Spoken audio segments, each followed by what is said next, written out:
Hey everybody, this is Carlos Ocelot, founder and CEO of G2 Esports, former professional gamer, and wonderful bodybuilder, as you may have known. Of course, you know me for that, pretty sure. And you're watching Dankan's channel. Thorin, my man. Enjoy. This is going to be the first episode of a new show called Elitists on the Line, obviously playing off the name of our other show, Elitists United. But as the on the line part suggests, for anyone too dense to put together the very simple pieces to this equation, this is a live show and you can call in. And so even though you don't literally have a telephone line to us, you have a digital equivalent of it. And so you can talk to us, the people who do Elitists United, on the line. You see how all that works there? Very well done, isn't it? Very well marketed, well crafted. So much like if you've seen the show I do with LS, the one called The People versus LS, where people in the chat come up with topics, etc. Unlike how on that show, obviously the premise there is a lot of people want to go at LS and disagree with him. You can definitely do that with Veteran. I mean, in some ways he has some overlap in that sense, but that's not the entire premise. Like, if you just want to call in and talk about things that happened during this LEC, that's also ideal. In fact, that's generally the caller we're probably looking for. So a game you watched, or an interesting point, or maybe you want to talk about something going into next week, whatever the topics are, we can get into them in that sense. Right, so our first guest is Fancy, and your premise was, let me have a look here, I think I had it written down, didn't I? I can wait there a second. just repeat it if you want. Yeah, me you to, can just like, repeat it. but Go for it it. might not be the exact same as how I initially wrote it, but like wanting to talk about level of supports in EU right now, Okay. and specifically how I think it's probably the weakest role right now. Okay. Like overall. So when you say EU, are you also including national leagues? No, I was just talking about the LEC. Okay, sure. Because then I would agree with you. But I think that part of that is because a lot of the talent that is in national leagues isn't being like allowed or exploited or any such like this. Yeah, I haven't watched enough national leagues to actually have a meaningful opinion there, I think, so I wasn't including it. But currently, to me, it seems like Mickey X definitely looks like the best support in Europe. Yeah. And Hylissang is very good. And Mithy and Vander, I both think are good, but like are having some issues currently. With Vander, I think somewhat due to roster, and Mithy, I don't know. He just has had some games that don't Keep look going, mate. as good. Keep going through all the players, and we'll let's round it out. Yeah, go on, keep going. And then, I mean, Jack Troll does not look good to me. Kissing didn't look good before he got replaced, and I can't say that much about Mystiques because he's only been in for a week. I think Norskaren, I think, looks fine, but I don't see anything that stands out to me, and none of the import supports look good to me, like, particularly. They all have issues of various sorts. Yeah, I wouldn't disagree with you there. I'd say like Dreams actually look the best of all of the import supports. Like Gorilla and Ignor do not look like they are worth the money that is being paid to like put them in Europe. And I don't know how much Dreams is being paid compared to like a lot of the imports where they cost more than a local player would. So Dreams actually spent like a lot of time in the LFL, for example. Like he spent a lot of time on more amateur teams because he was on that Mysterious Monkeys roster, for example. Even that he had to like qualify up, for example. Like he has kind of like pushed it through as a rookie before it wasn't like Ignor and Gorilla where we've kind of taken them after they've had their peaks and after they've been on the teams that really worked through like all of their problems. So Ignor actually peaked when he was on Misfits, where he was able to do the one thing that they have never found anyone to do since, and they don't seem to realize that this is what they are missing.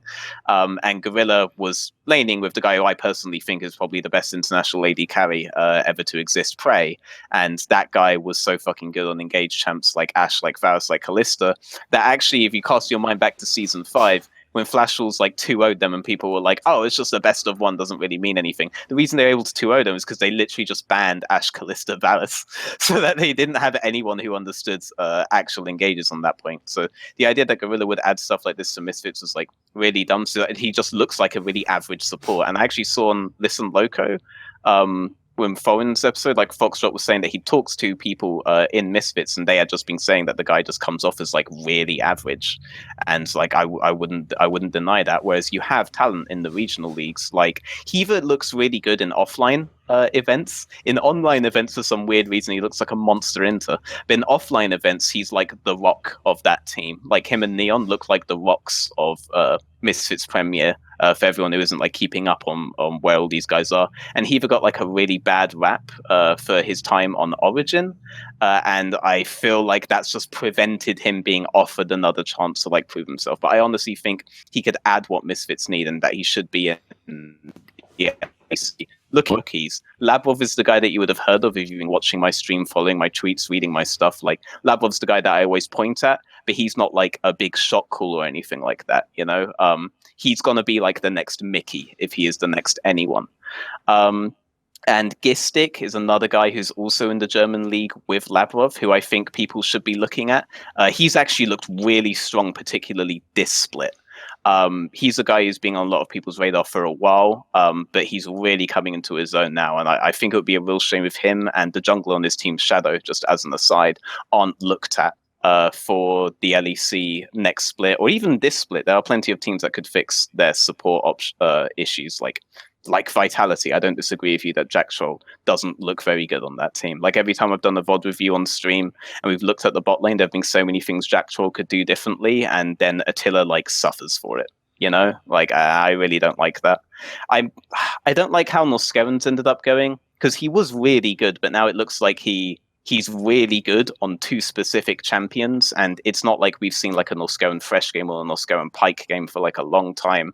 So is it even the right team for it though? Is it? No, it's not. That's my problem. I feel like he's in on that team. For me, him and Humanoid are the ones that are just on the wrong team. You know, it's the perfect team for the other three, as far as I can tell. I'm just also aware that I obviously have like a bias in this sense with regards to Norskeven, because like I have worked with him, but I do really strongly believe in him. But it's getting to the point where like maybe it is the fault of Splice itself that he's getting this way, but he is currently in a position where I had to like drop him into B tier because I only really believe in him strongly on two champions to function within that specific team right now, and I know he's not going to get afforded the options to play as Fresh to optimize his Pike or anything like this. So then you're left with like Mickey, who I think it might be one of the best players in the world right now. Sure. And I would have personally given him the MVP of MSI, because I honestly couldn't find fault in his play for like most of the tournament, if not all of it, but less than so than for any of the other members of Splice. Not Splice, of G2. Splice did not win MSI. Miffy is a really weird one, because I was saying pre-split that I think he could make the bump up to S tier, but obviously he's being like inting, you know? Like he everything else is still good right now, but he just there are some times where the mechanics aren't there. There's sometimes where like the brain seems to like vanish, and I really hate it, because like when this guy has just being like mechanically consistent, he looks like one of the best supports in the whole of Europe, and the only guy who could contest Mickey. It's just on this like mechanical level, and now sometimes it seems like on like a bit of a laziness level where it seems to like go down. I really don't know how to describe him. If he's just really inconsistent right now, but he showed really good performances in spring. But then after those two, and obviously Hylissang, no one really needs to hear me talk about Hylissang any more than I have for the last few years, and everyone knows how good he's looked this split. I agree with you that the rest of the board has obvious flaws, you know, but there are names that people could look at and people could bring up. So I don't think support pool is dead. I just think it's not looked at because of a lot of inherent biases, like the Heaver bias, for example, or just the general bias against the role because of how it looks in the LEC. People just assume that there must not be talent, and I feel like franchising really punished this, because you had the new ADs coming in with like Patrick and Upset and Attila, who I still think is like a bad rap. But Hans Sammer, for example, like all these guys were qualifying up from Challenger League, but support wasn't given the chance to do that at a time where like Labov only just came of age, you know, like he could actually just do it himself without having to be picked up by a Nogby. He doesn't get the chance to now. Gistik doesn't get the chance to now, you know, like all these guys don't get the chance to. And Mystiques is like dependent on when David Lim is sane and when he isn't to even get his shot. And I know he had like the first game didn't look too good from him this weekend. And I think he messed up like level 1, but I think for the rest of the game there wasn't really much that he could do. I do think he did really well today. Obviously, he is taking credit for like the call not to go to Baron. But I think mechanically and definitely in lane, and obviously in skirmishes, I think he did really, really well. He did so much better than Kasing would. Like, that bot lane in general does so much better than the Hyun and Kasing lane. There were so many opportunities, like even yesterday, where it was really obvious to me that if Hyun and Kasing were playing, they would have died in this specific scenario. But these two guys wouldn't, because they actually understand the laning phase at a fundamental level better than Hyun and Kasing does. So I'm glad he's getting a chance, and I hope people give him like more chances. They should have beaten Fnatic today, actually, but. Right, Fancy, what about, since the initial premise was that the support pool like isn't that strong, do you mean that like just for this year, this split? In the past, do you think it was stronger in Europe? Is it like a subjective judgment now where you're trying to look through all of history? I was mostly just looking at currently compared to other roles in EU, where like I think top, mid, AD carry are all like very deep in their pool right now compared to support and to some extent jungle, I think, right now. Well, do you yourself have any sort of a theory or reason you want to put forward as to why maybe support isn't that strong in Europe at the moment? I mean, I don't. The only thing I would say is like the two import supports that were brought in this year, like that weren't in EU last year, both aren't looking great. Where as opposed to like, well, we did like cycle out supports for them, I don't think it really improved the level of support in EU by adding them in, so I don't think it was beneficial, if that makes sense. Because I mean, Veteran, let's see what you think on this. I would put forward, I basically alluded to it earlier, but I actually think another factor, basically it's the same scenario for me as the whole aspect that Loco tried to pick up on last split of like, this new crop of mid laners who are the rookies aren't that good. And it's like, yeah, but to be fair, mate, they all look like they're on the wrong team. Like none of them fit that team that they had in the spring split. So I actually think for support, it's a similar scenario. I think the problem is, if you take all the supports you have right now and your task is find the AD carry that would be the best for them to play with. I think a lot of them you'd swap up. Like imagine if you could get upset and give him Hylissang. What, you tell me that wouldn't be a fucking amazing lane and then go completely all over the map and take all the advantages they get and shit on everyone? I think that'd be pretty sick. I think Hylissang would be really good on that roster as well, but then like Fnatic don't have Hylissang, and I don't think Ignor's good for them either. Like I think you've arrived. No, but I mean, is Reckless the best AD carry for Hylissang though? If you want Hylissang to look his best here, that's the point here. We're not making like the best team. We're trying to see the support of their best, aren't we? No, I see what you mean, and like Upset is the kind of AD carry that Reckless is as well, and they're basically kind of competing for that specific kind of role. So I could see Hylissang doing like really well on Schalke.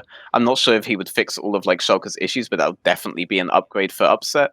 I do think that in terms of bot lanes, like the top 3 teams do have like the bot lanes that are matched perfectly, and everyone else, it's like you need a different kind of support to go with this AD, you need a different kind of AD to go to support, particularly in the sense of Splice. Like Splice, I think their bot lane's a bit of a mismatch because, as far as I know, they wanted somebody who could shot call really well from bot lane, but Norskerin isn't that. And so if Kobe's not doing that either, then you kind of have like an old Misfits problem.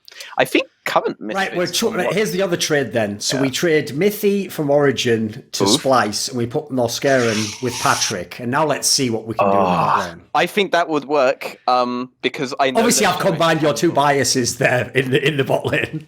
This is the thing. I know Sheriff can actually take control of the lane in terms of comms, but I also know he would prefer not to. And it's similar with Upset. He absolutely can, but he would prefer not to. But for Upset, sometimes it was literally coming down to, well, other AD carries don't do it, so why should I? So then Miffy was like both of their perfect idea of what a support would be, because they just want to be like the mechanics guy. I blame Forgiven for this. They both want to be like the mechanics guy while the other guy does, but I feel like Sheriff would be more likely to adapt to this kind of role. And I think then him and Nuss going together would actually work out like really, really well. So don't worry. By the way, you'll know this, Veteran, but for anyone who isn't aware, one of the reasons why I know Forgiven hits half of those discussions of like Forgiven versus Reckless versus Sven, etc., when they were in Europe, is because to Forgiven, the whole time he's just thinking like, you are aware Sven has Mithy in his plan, right? Like I have like, I had Vander when he was all right and I had to help him. I had Broken Down and Rated. I had fucking Unlimited, who's now a coach. Like, who have I had to work with? Like, how are we judging these lanes, boys? They're not solo lanes. Yeah, I mean, if you just threw Miffy like into the pool, I'm sure that a lot of these ADs, and also basically any AD carry who's like an up and coming rookie AD, would just instinctively fight for him. Like Sure. They all have like a really. It's not wrong, by the way. Like the impression of Miffy they have in their heads, but obviously Miffy is lagging a little bit in the mechanical level now that you have the kind of supports like Mickey, who I think's been the standout support for years in Europe. Like now that they're on the scene, just being like big brain like isn't necessarily enough. But Miffy, like he tried the Lux. Now that Lux is like really broken, he's not stagnated. He's not stuck in his ways. So it's good signs from him. But obviously, it's not going so well right now. Okay, right, Fancy. I think that's the end of this topic, right? Is everything all right? Yeah. Mate? The only thing, just quickly, when you were running down the supports earlier, I didn't really catch if you mentioned anything about your current thoughts on Vander. Just wanted to hear. Yeah, no, I didn't. Okay. And I Yeah, wanted go on to then, give us that. and, say it. So I'm actually really glad that you brought that up. But yeah, actually, no, I think that Vander would be like a top 4 support in Europe right now, and I actually think he's a really good fit for Woolite. I just think Vander deserves better than Woolite right now. Unironically, because the stuff Vander was giving for the Ultra Liga team was fucking ridiculous. And if you put Vander on Misfits, that solves everything. 100%. If you put Vander on Misfits, that solves everything. If you put Vander back with Upset, that solves a shit ton as well. Like Vander was. I don't understand why Schalke got rid of Vander outside of like maybe behavioral stuff behind the scenes. Maybe they just didn't get along or something like this. But like he should have stayed on Schalke, and then the team would look so much stronger than it has done this year. Like because they basically just got a Korean version of what Vander brings, except Vander is able to bring it to more than just the bot lane. So I think Vander was severely underrated in the off-season. Splice also should have gone for him. He would solve most of the problems on Splice. There are so many of these teams that their problems are fixed if they take Vander, and Vander deserves more than the team he has right now. So. Problem with that though, Veteran, I can already tell you, is if you ever know how people build teams, nobody's like emphasizing the support, unfortunately. That's like the last player you had, isn't it? So I agree. If you were building a team, like that's why we do need to change the way we think of a team, because one of the sad things about League right now is you can have players who are amazing players, but if you put them with the wrong bunch, they're not going to be amazing players. So right now we need more emphasis on like role balance now. It's not just about getting the best players you can in theory, No, absolutely. Like there are just teams that have like gaping holes, and that's like a difference than saying like, oh, these players are just bad. Sure. Like I still see the conversation comes a lot to these players are bad, rather than like what you said. Like there are some of these supports are just with the wrong team. They would look good on other teams, except for Jack Troll. Oh yeah.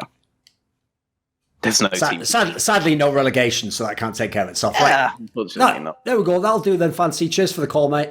Yep. Thank you for answering. Yeah, no problem.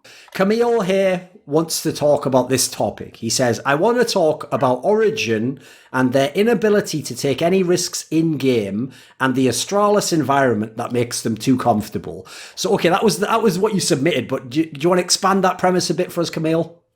Yeah, but we can make 2 things of that, right? The first thing would be Origin, the second would be Astralis, if that's okay.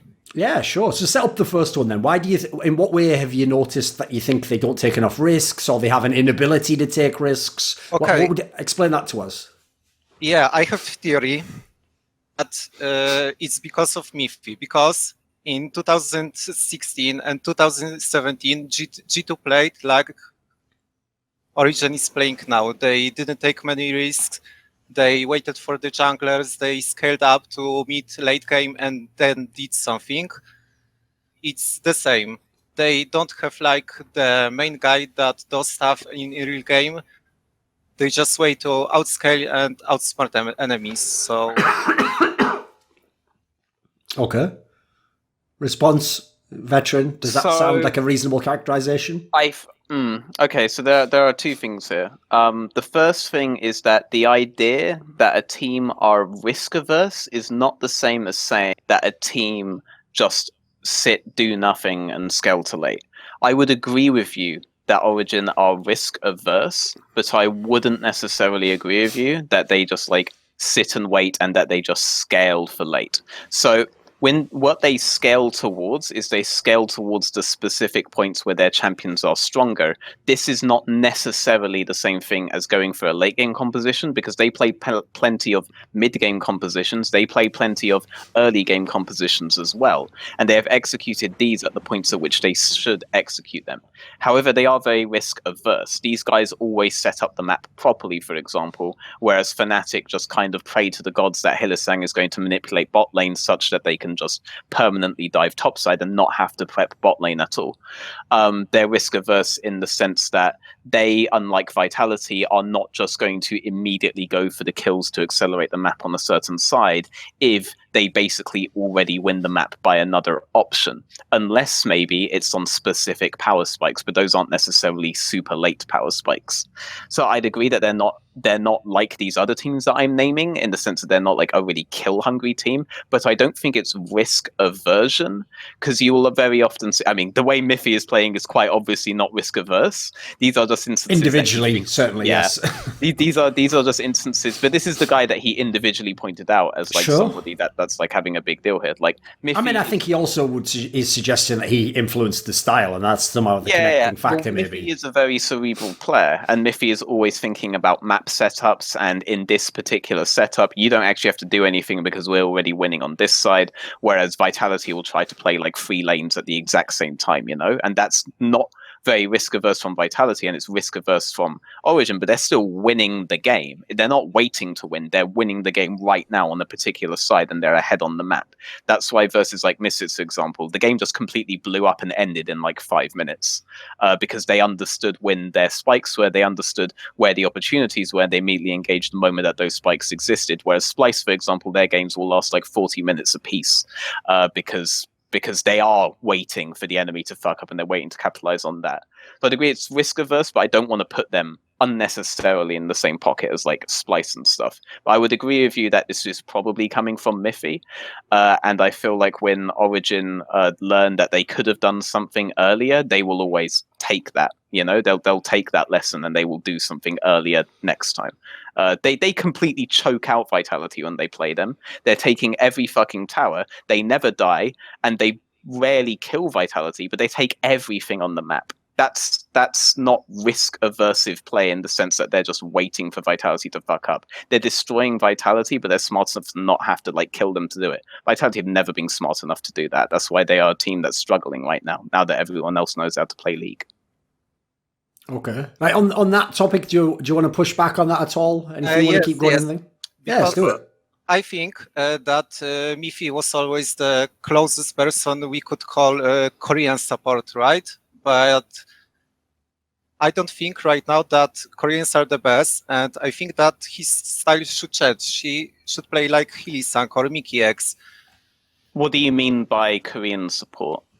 That guy that knows where to put his vision. Control the vision, set up where you do things on the map. Would you characterize Ignar, Madlife, Gorilla? Would you characterize these guys in the way that you just characterize Korean support?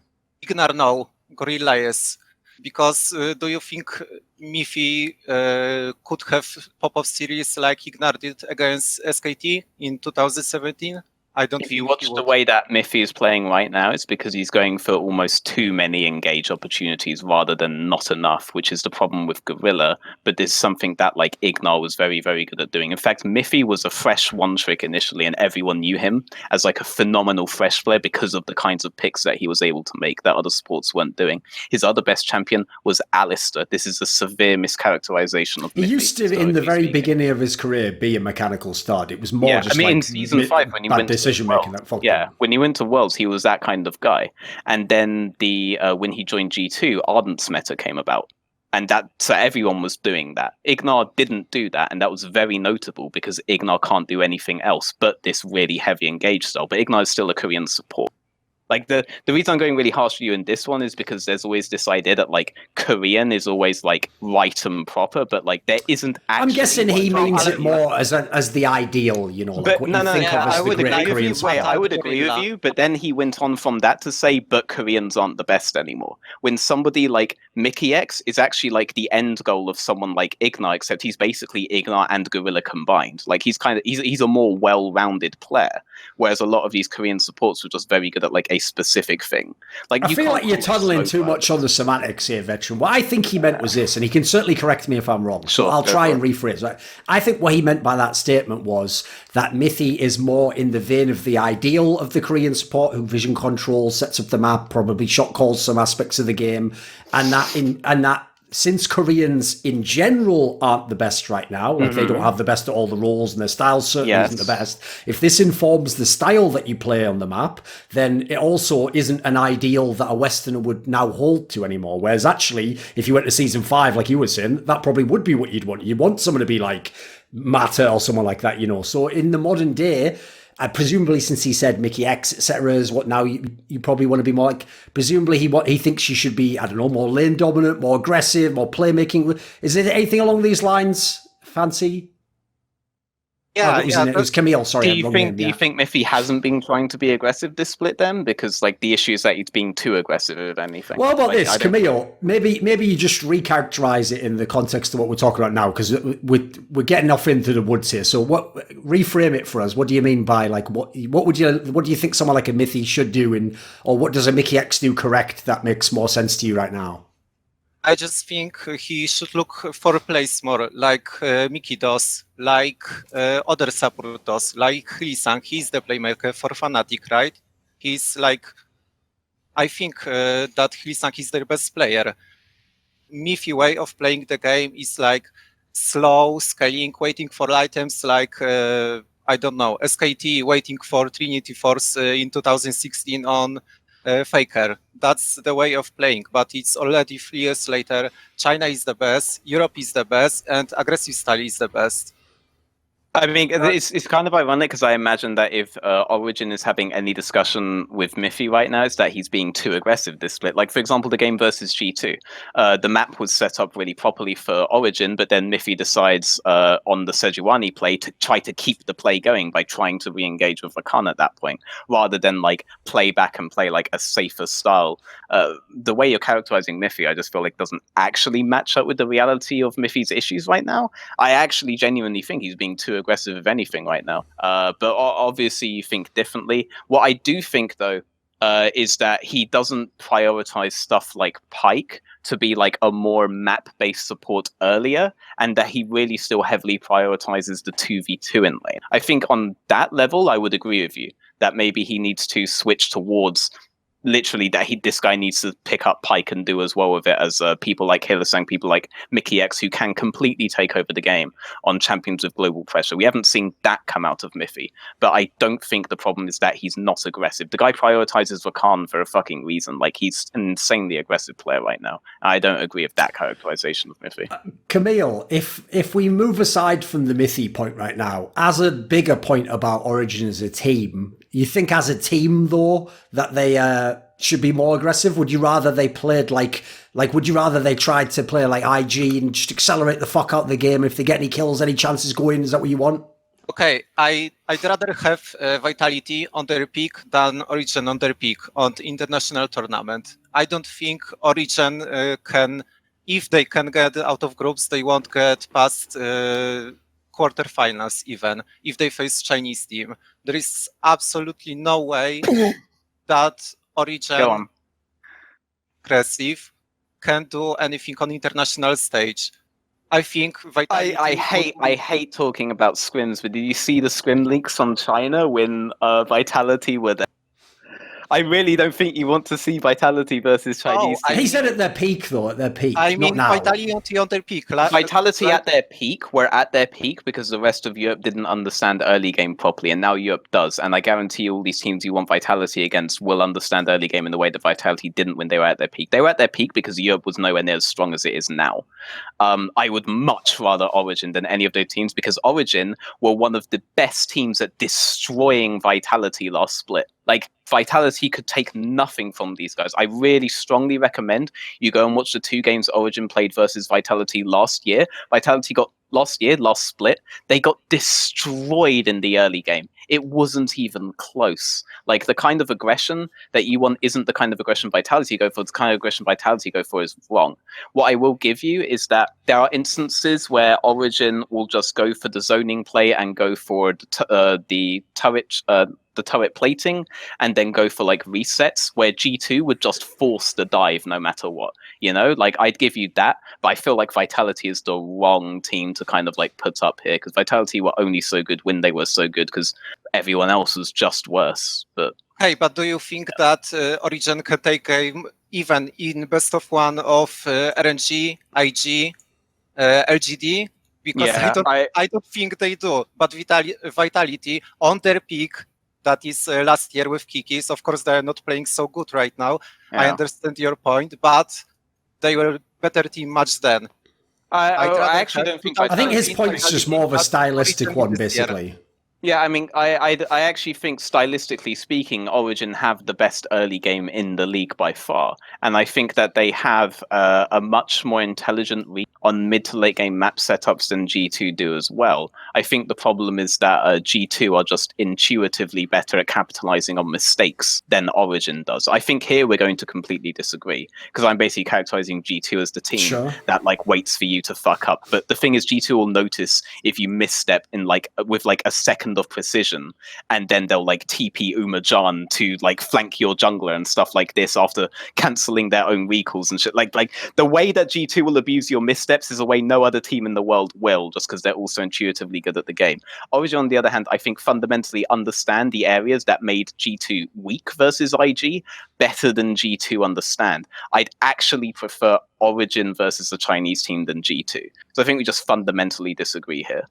I also just feel like, I'll just say it as an intermediary here, like that would be a question which if you asked many other people in the West might have an interesting like grain to it. The problem is Veteran's not the person to ask because by default he already bigs up all the European teams anyways. So, like, here's the thing, here's the problem though, in a way, right? In the way you used to big them up in the past was a way that at the time I actually think was incorrect, but it was only on a psychological basis. Which what I mean by that is, with the way League is played right now, there is absolutely no reason, literally, like if someone hired me from Origin, right, to come in and give them the speech before they play at Worlds, I would tell them all, forget all that shit about seeing Faker's name in the server and seeing Rookie in the Shy and seeing Uzi I and going, oh fuck, this is going to be a really hard game. Like, forget that because that isn't League of Legends right now. Like right now, if you have the better draft, if you play correctly in the mid, if you just actually like can fucking kill people, you will win the game. Like whereas I would have agreed 3-4 years ago, first of all, just seeing those names is going to make you shit your pants. That's going to be a fact anyway. And then secondly,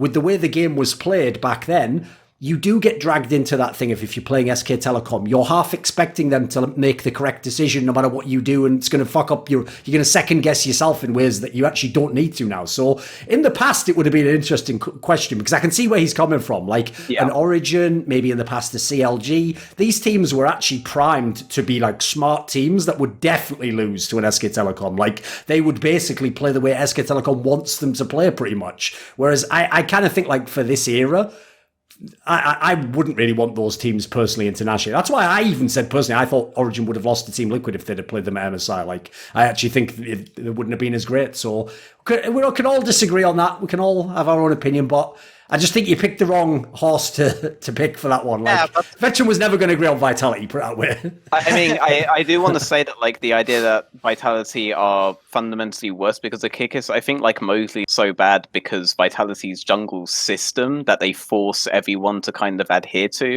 is something that's so out of step with what Mowgli likes to do. I think it was also out of step with what Kikis like to do, and I think that's why they ended up kicking Kikis, because they'd rather just keep this system in place. So Xerxes really really eloquently put their system in the last episode of Elitists United. As like they'll just play 3 winning lanes and then the jungler will just try to sit on your face. That's basically all they do. But that was true last year. That was true the year before. And the problem, or the split before. And the problem is that just doesn't work anymore. And the reason Kickers isn't there anymore is because he didn't agree with that system, and that's why they removed him. So I don't think you wanted vitality there, because everyone knows how to play against this kind of system now. I don't think the jungler kind of matters there. It's just like a general system of how they play. Okay, right. And anyway, I haven't forgotten, Camille, but there was another component to that, which was that not only did you think the style was like they weren't taking enough risks, but you tied it to the fact that the team obviously now has the backing of Astralis, which technically is like Refresh, but whatever. You don't have to get into who the companies are, but they have the backing of the same team that owns Astralis. And famously in CSGO, Astralis always brag about all the resources they give their team. Like they have a training facility where it's not just them play, but you can have a boot camp. You can have like 2 or 3 or 4 different teams come. They have like sports psychologists, they have a dietitian, they have an exercise trainer. So in theory, they have all these amazing, modern sports tech resources. So is that some component of what we're talking about here, Camille? In what way do you see the Refresh or Astralis environment as a potential negative or making them too comfortable? Set that up for us, mate. Yeah, I knew when I type Astralis that you would pick me, so the thing with Astralis is I think there is problem because there are these they want their players to be this modern generation of players, they give them resources, everything. There are type of guys that when they lose, they will say, it's all right, don't worry, we will get them next time. I think this is their fucking problem. Try enough hard, they have this environment everything in place to not lose. Okay. The only thing about this is, right, I liked the initial premise, but then what was weird was when you characterized them, I think the inner Poland you came out there, mate, because I'm not quite, I've sort of seen what you mean. You sort of say they almost accept them losing, or they tell them it's not that big a deal, whereas maybe you want more fire. But I think this actually might just be a cultural thing. You want him to go in and give the talk we will fucking smash them, we break their legs, and if their family come, we kill them too, and they never forget. You want it to go ham like that. Do you want some fire in them as a team? Is that what you're implying? I just want to see some humanity of them, some sportsmanship that they want to win. Not right. You want to see them frustrated if they lose. They're not just robots, that think it's fine. Yes, I want them to go on Twitter and said, "Okay, it sucks. We lost. No, not like this fucking shit. I want them to be angry at themselves. Okay. Yeah. It fucking tilts me that I see device tweets after every time. Oh, we will get them next time. Yeah, I get that one. That does suck. Yeah. That is. So I think that Origin culture is the same as Astralis. So okay, so I can step in a little bit here. I don't know how it works in CSGO, so obviously Thorin can talk about that. But at least in League of Legends, a lot of players have outsourced their Twitter. It's probably one of the worst kept secrets, but I just want to confirm to you, the guys that are tweeting, sucks, could have done better. It was my bad, my engage was really poor. Most of these, this isn't actually the player speaking. It's their friend their friend that they wanted to give a job to, and now they pay him 150 quid a month to just tweet for him. That happens a lot in esports. So many players don't actually use their Twitter and always have to go on Skype or Discord to invite them for the show. It's really that's my problem with them, because when you look at G2 tweets, you have their drunk singings in yeah. It's a lot really encourages that culture. Funny. It's sure. It proves I that fully agree they are humans, right? Yeah, sure. I fully agree. Look at Astralis tweets, at Origin tweets. There are. Yeah. I will say, though, that's also an organization level decision, though, because the difference is Ocelot has chosen within his team to promote this culture of banter and, even playfully jibing a team that you've beaten, etc. Whereas the difference is the Astralis Refresh guys, basically, and I know Deficio agrees with this anyway, they want more to go the approach of ultra professionalism, and that's how they're trying to brand themselves. That's going to be what's going to make them the best in theory. So I think that's just, again, probably a team culture thing. I get what you mean. As an outsider, I actually know what you mean. If someone seems like they're mad at the loss and they're pissed off, maybe even in how they played or the way the game went, you do feel as though, oh, well, at least he really cares about, he's going to be into the game. The problem is, like, I basically, as Veteran alluded to, I'm not quite sure how genuine those, like, the better team won after all. Haha, good job, you guys. Like, I don't really know how genuine those are. Like, a lot of pros, I don't really think actually really believe that. Like, it's actually, by the way, normally harder to get people in private even to say anything like that. Normally, every pro thinks they should have just won the last game and someone fucked up and even they could have done better if they made one mistake. Most people, it's the other way. I wouldn't worry too much about that. I think that's a lot front-facing stuff, mate. Yeah, but you saw Astralis Raston Element, what they did. They faxed to monitors and etc. Yes. etc. Yeah, Yes. but they go on Twitter after that, and they are like, "Oh, it's fine. We'll get them next time." Yeah. It's like there is a site that generates their tweets to not offend anyone, and Yes, yeah. It's like they have the opposite technology to me. My tweets are made so that everything can offend anyone. If I just say it's sunny outside, like, people will be losing their shit, saying like, what do I hate about like icy countries and stuff? Like, they have the opposite technology. They can just make it so that it doesn't offend anyone. It's just purely bland, inoffensive, and Danish. There we go. Just leave it at that, isn't it? Yeah, maybe that's. Who knows? Just a bunch of Nordic guys trying to be nice, isn't it?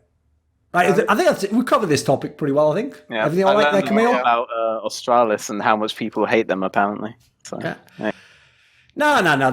People don't hate them. There was just a whole separate thing with the industry where they basically just skipped the whole load of events. And then when they came back, they had the goal to be way worse as a team. So it's like, imagine if G2 right now, who's on top of the world, just won this tournament, just literally took like the next 2 months off and then came and like, you couldn't do it in the split scenario, but let's say they were all qualified for Worlds. And when they came to Worlds, they were just half as good. You'd be like, it's not even now about, whether I hate you or like the team. It's like, look at what you've wasted. That could have been amazing. Why have you blown that? So that's really the reason why people were kind of primed for the backlash. But anyway, we covered that one. So, dziękuję, Camille. Dziękuję too. Thank you. Sorry for being stressed out. No problem. Oh, it's all good. Love having me on. Cheers. Right, Dragon. Yeah, there we go. I'm kind of nervous, but it's okay. Right. I know I'm gonna get probably gonna get wrecked. Listen. Don't worry about any of that. So, and I actually don't think forgiving is bad at all. Listen, you don't have to give me any disclaimers, mate. I'm not your mom. I'm not the fucking priest. You can just think whatever you want. So we'll start off like this, right? I'll just read out the topic you gave us in the chat, and then you can, if you want, expand upon it or build your case. So what you said was, I want to talk about how Forgiven is being a little princess instead of taking the chances that are given to him. So can you set up that premise for us? Like, what's making you feel like he's a little princess? Like, do you think basically if he got a shot at LEC, he should have taken it this split? Yeah. I think that the fact that he wants to get on a top tier team is impossible. Like, you have players like Patrick, Reckless, Perks. He's not gonna get on a top tier team, basically.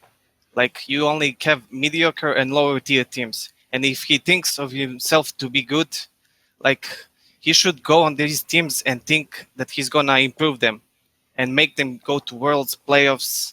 Like, instead of being this insecure little bitch on Twitter, he's just another of the plebs, like complaining on Twitter about solo queue or whatever. If he actually thinks he's really good, he should get on a team. Okay. Veteran, any opening thoughts to that? So two things. One, being skilled enough is not enough to get you on the team anymore because you can't just auto qualify.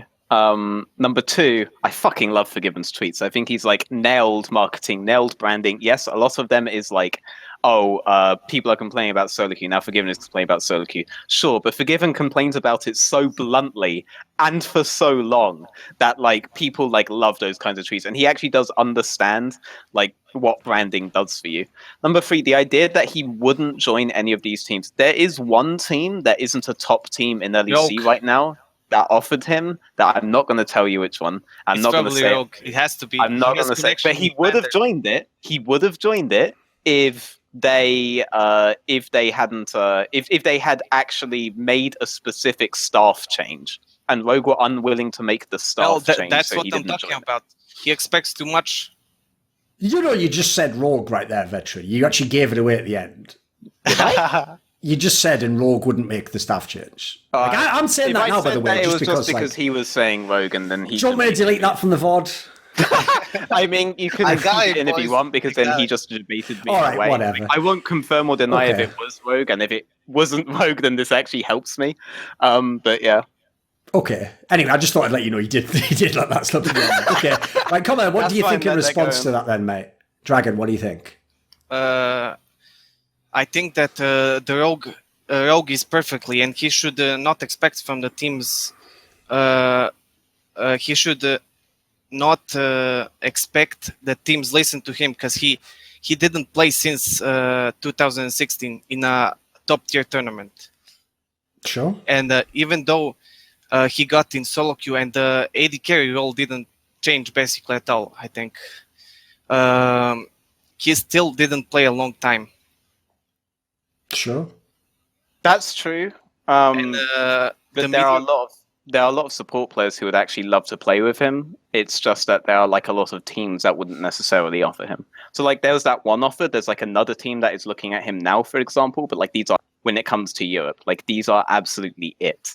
So it's not like he had like all the offers in the world. I know you think he should have just taken like the first offer insta, no matter what it was. But like for all you know, the reason he didn't want to go with the specific staff member was for, like I moral only reasons. think he should take the Rogue offer, because they have Larsen, who's considered good in the scene. They have Inspired, he's also considered good. Yeah, they have some And potential, sure. Profit is not bad. And he has Vander, who had insane synergy with him at H2K. So obviously, They would dominate. You're presupposing there, but like, say that was true, and he still like rejected it. It's not because like he thinks the staff could be like improved or something. It was actually more for like moral reasons rather than anything. Well, you like there are can't some expect- people in the scene that have done like really bad stuff, and I actually, one of the reasons that I have a lot of respect for Forgiven is that he does have principles and he does stick to them. And I wouldn't call him a princess for sticking to his principles rather than going for employment. Like I'll actually corroborate that. Like, I'll give you a very quick example. It's not something he's ever spoken about publicly in terms of all the details, as far as I know. He's given like some of them away, but he's still never told the full behind-the-scenes story.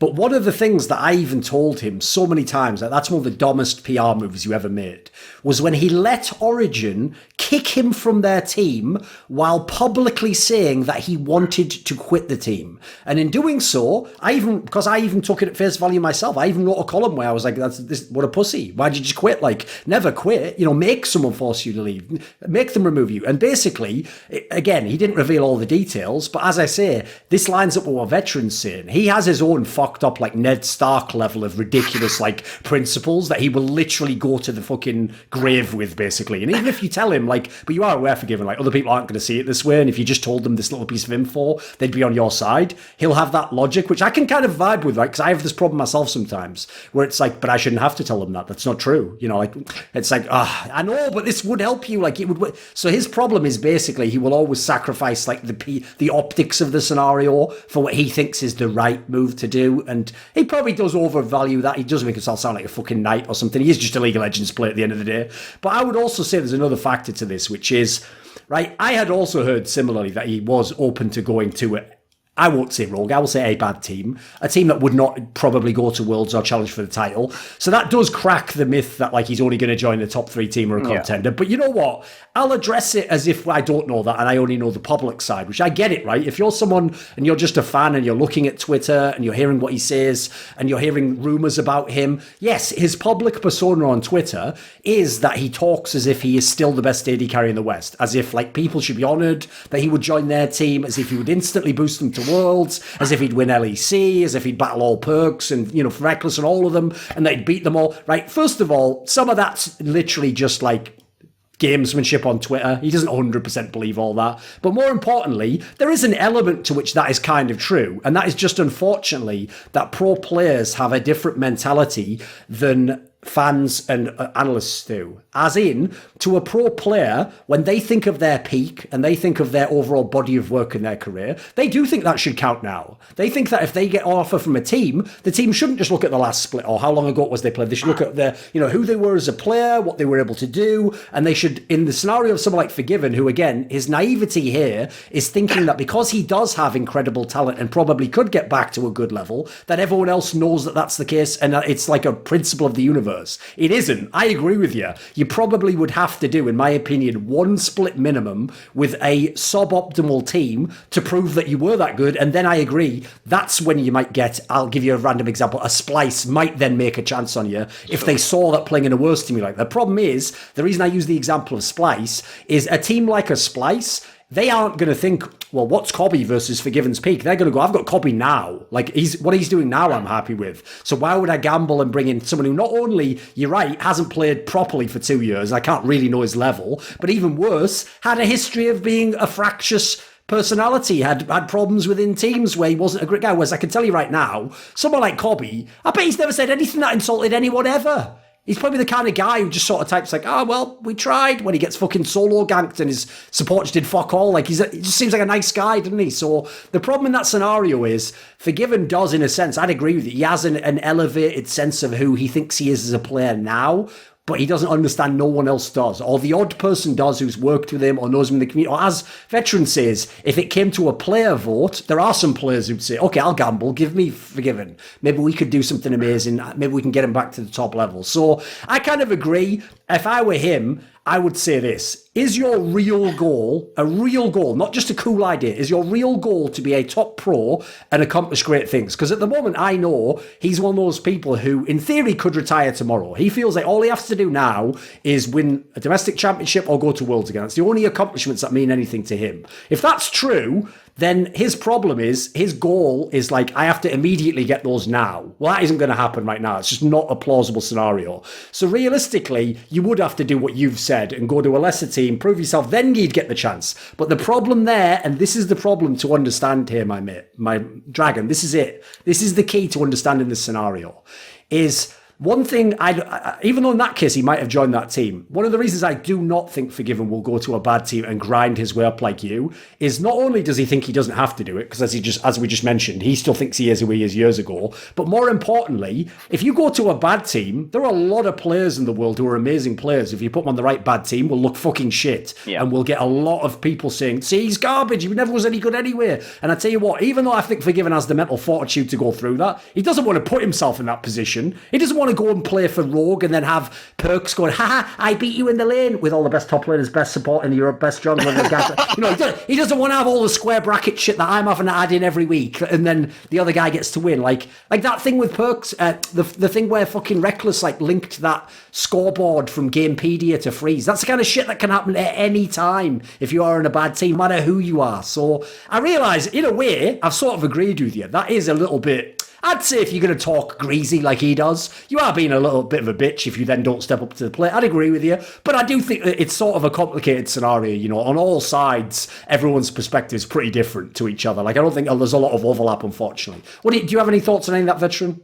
Yeah, I mean, the thing that I would add is the other problem that he's going to run into right now is I don't actually think any of the top teams are improved by adding Forgiven. I don't actually think that's the case. No one needs to gamble in Europe on an ADC at the top at the moment, unfortunately. Yeah, they all have really good ones, and the team that your other co-host loves to flame their AD carry for no apparent reason, like Misfits, for example, if they tried to get Forgiven, that's not going to solve your problems either. Just Forgiven is also now going to look like he's losing games, and people say shit about that.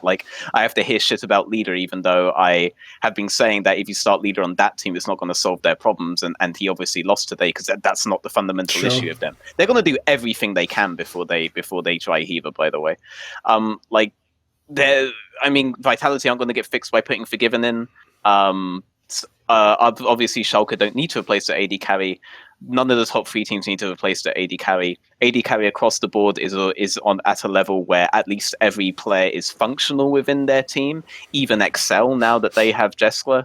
So I don't see why teams would necessarily go for a player like Forgiven now. That's the other problem he's going to run into. If you'd come on here, Dragon, and said that Forgiven is potentially stupid, I would disagree with you for like not taking some of the offers that he had. I would disagree with you because I actually have rejected offers on the same basis, including this year for LEC. On the same kinds of like moral principles that Forgiven has rejected offers. So but I would understand where you're coming from. But I actually think that he's kind of brave to do things for the reasons that he does do things. Even if I would agree that he maybe is overestimating his skill level right now, I don't think that influences a decision like joining a potential bottom tier team because he's willing to do that. It's just the moral level that was literally blocking him here. But the chances of him getting what he wants are like 1 in a million, and what he's doing right now is wasting his life. Even though it's his life, it's his choice. Like, you're wasting your potential of being the greatest player ever. Yeah, agreed. I'll tell if you notice, to be fair, remember he is also a player that 2 other occasions has had splits off as well, and has had times where he's been willing to sit on the bench and wait for the perfect offer. So I actually think, if anything, that's the fucking habit of a lifetime that he sadly is. And the worst thing is, because the other 2 times it did work out, it hasn't set a great precedent for him, has it? He thinks it's going to work again, of course. Yeah. I agree. I just want to say that, like, from my perspective, by the way, I never want to be part of the problem. So I understand why Forgiven is the way he is. I don't think it's like that he wants to be like a knight in shining armor or something. I just think that the issues in the scene make him angry because they make me angry, like really angry. And I never want to wake up and think that I am part of the problem at the very least. Even if I'm not in a position to be a solution, I just never want to be part of the fucking problem. Like, a lot of these issues make me literally angry. Like the Excel issue, for example. Or you can fix the problems from the inside. Listen, here's the thing with it. Here's the thing, mate. Listen, one sec, Dragon. The problem with that is a brilliant slogan. It's a dog shit plan. Like, there is no plan there. That's like saying, oh, my dad keeps beating me up every night. Just fucking tell him to stop. Just go call the police. Like, that doesn't fix the problem, does it? Like, that's like step 1 of a 1,000,000-step plan. So the point of that one is, I know what you mean, but like, put it this way, very few players would have the power to change the problems Veteran's alluding to here. Like, you're just not going to. You have to come. Your job is come and play. And also, I wanted to ask this actually before we end this segment. Right, with the way you set the question up, I was interested because when you initially said he was a little princess, it sounded like you were going to be a Forgiven hater, and you said, it's 1 in a million chance he gets a top team. But part of it sounded like you also would actually like to see it, like you think there's a chance it can go either way. Are you actually someone who thinks if Forgiven came back, he would get good? Okay, he's obviously good. I said the role didn't change at all. Like, and he got the Challenger 1000 LP rank, top 10 rank in such a short time. If before like 50 people were 1000 LP, gonna be a difference. It's gonna be the same Forgiven that he was. Okay. Yeah. I'd also add, by the way, just because it might be relevant in case you didn't see this, but on the very last episode of Elitists United, the one that we published this week, we had Kobe on the show, who obviously is a highly rated AD carry, and he even basically said that while, yes, Forgiven would be good if he came back, he wouldn't be, in theory, there wouldn't be like a huge delta between him and the second best AD carry, because Kobe himself even said Forgiven once upon a time was years ahead. The point is now, the role means, yes, even if he was equally as good in an absolute sense, relatively, he'd just be among the pack. Like, the point is, at the moment, obviously you take Upset or Patrick or Reckless over him right now.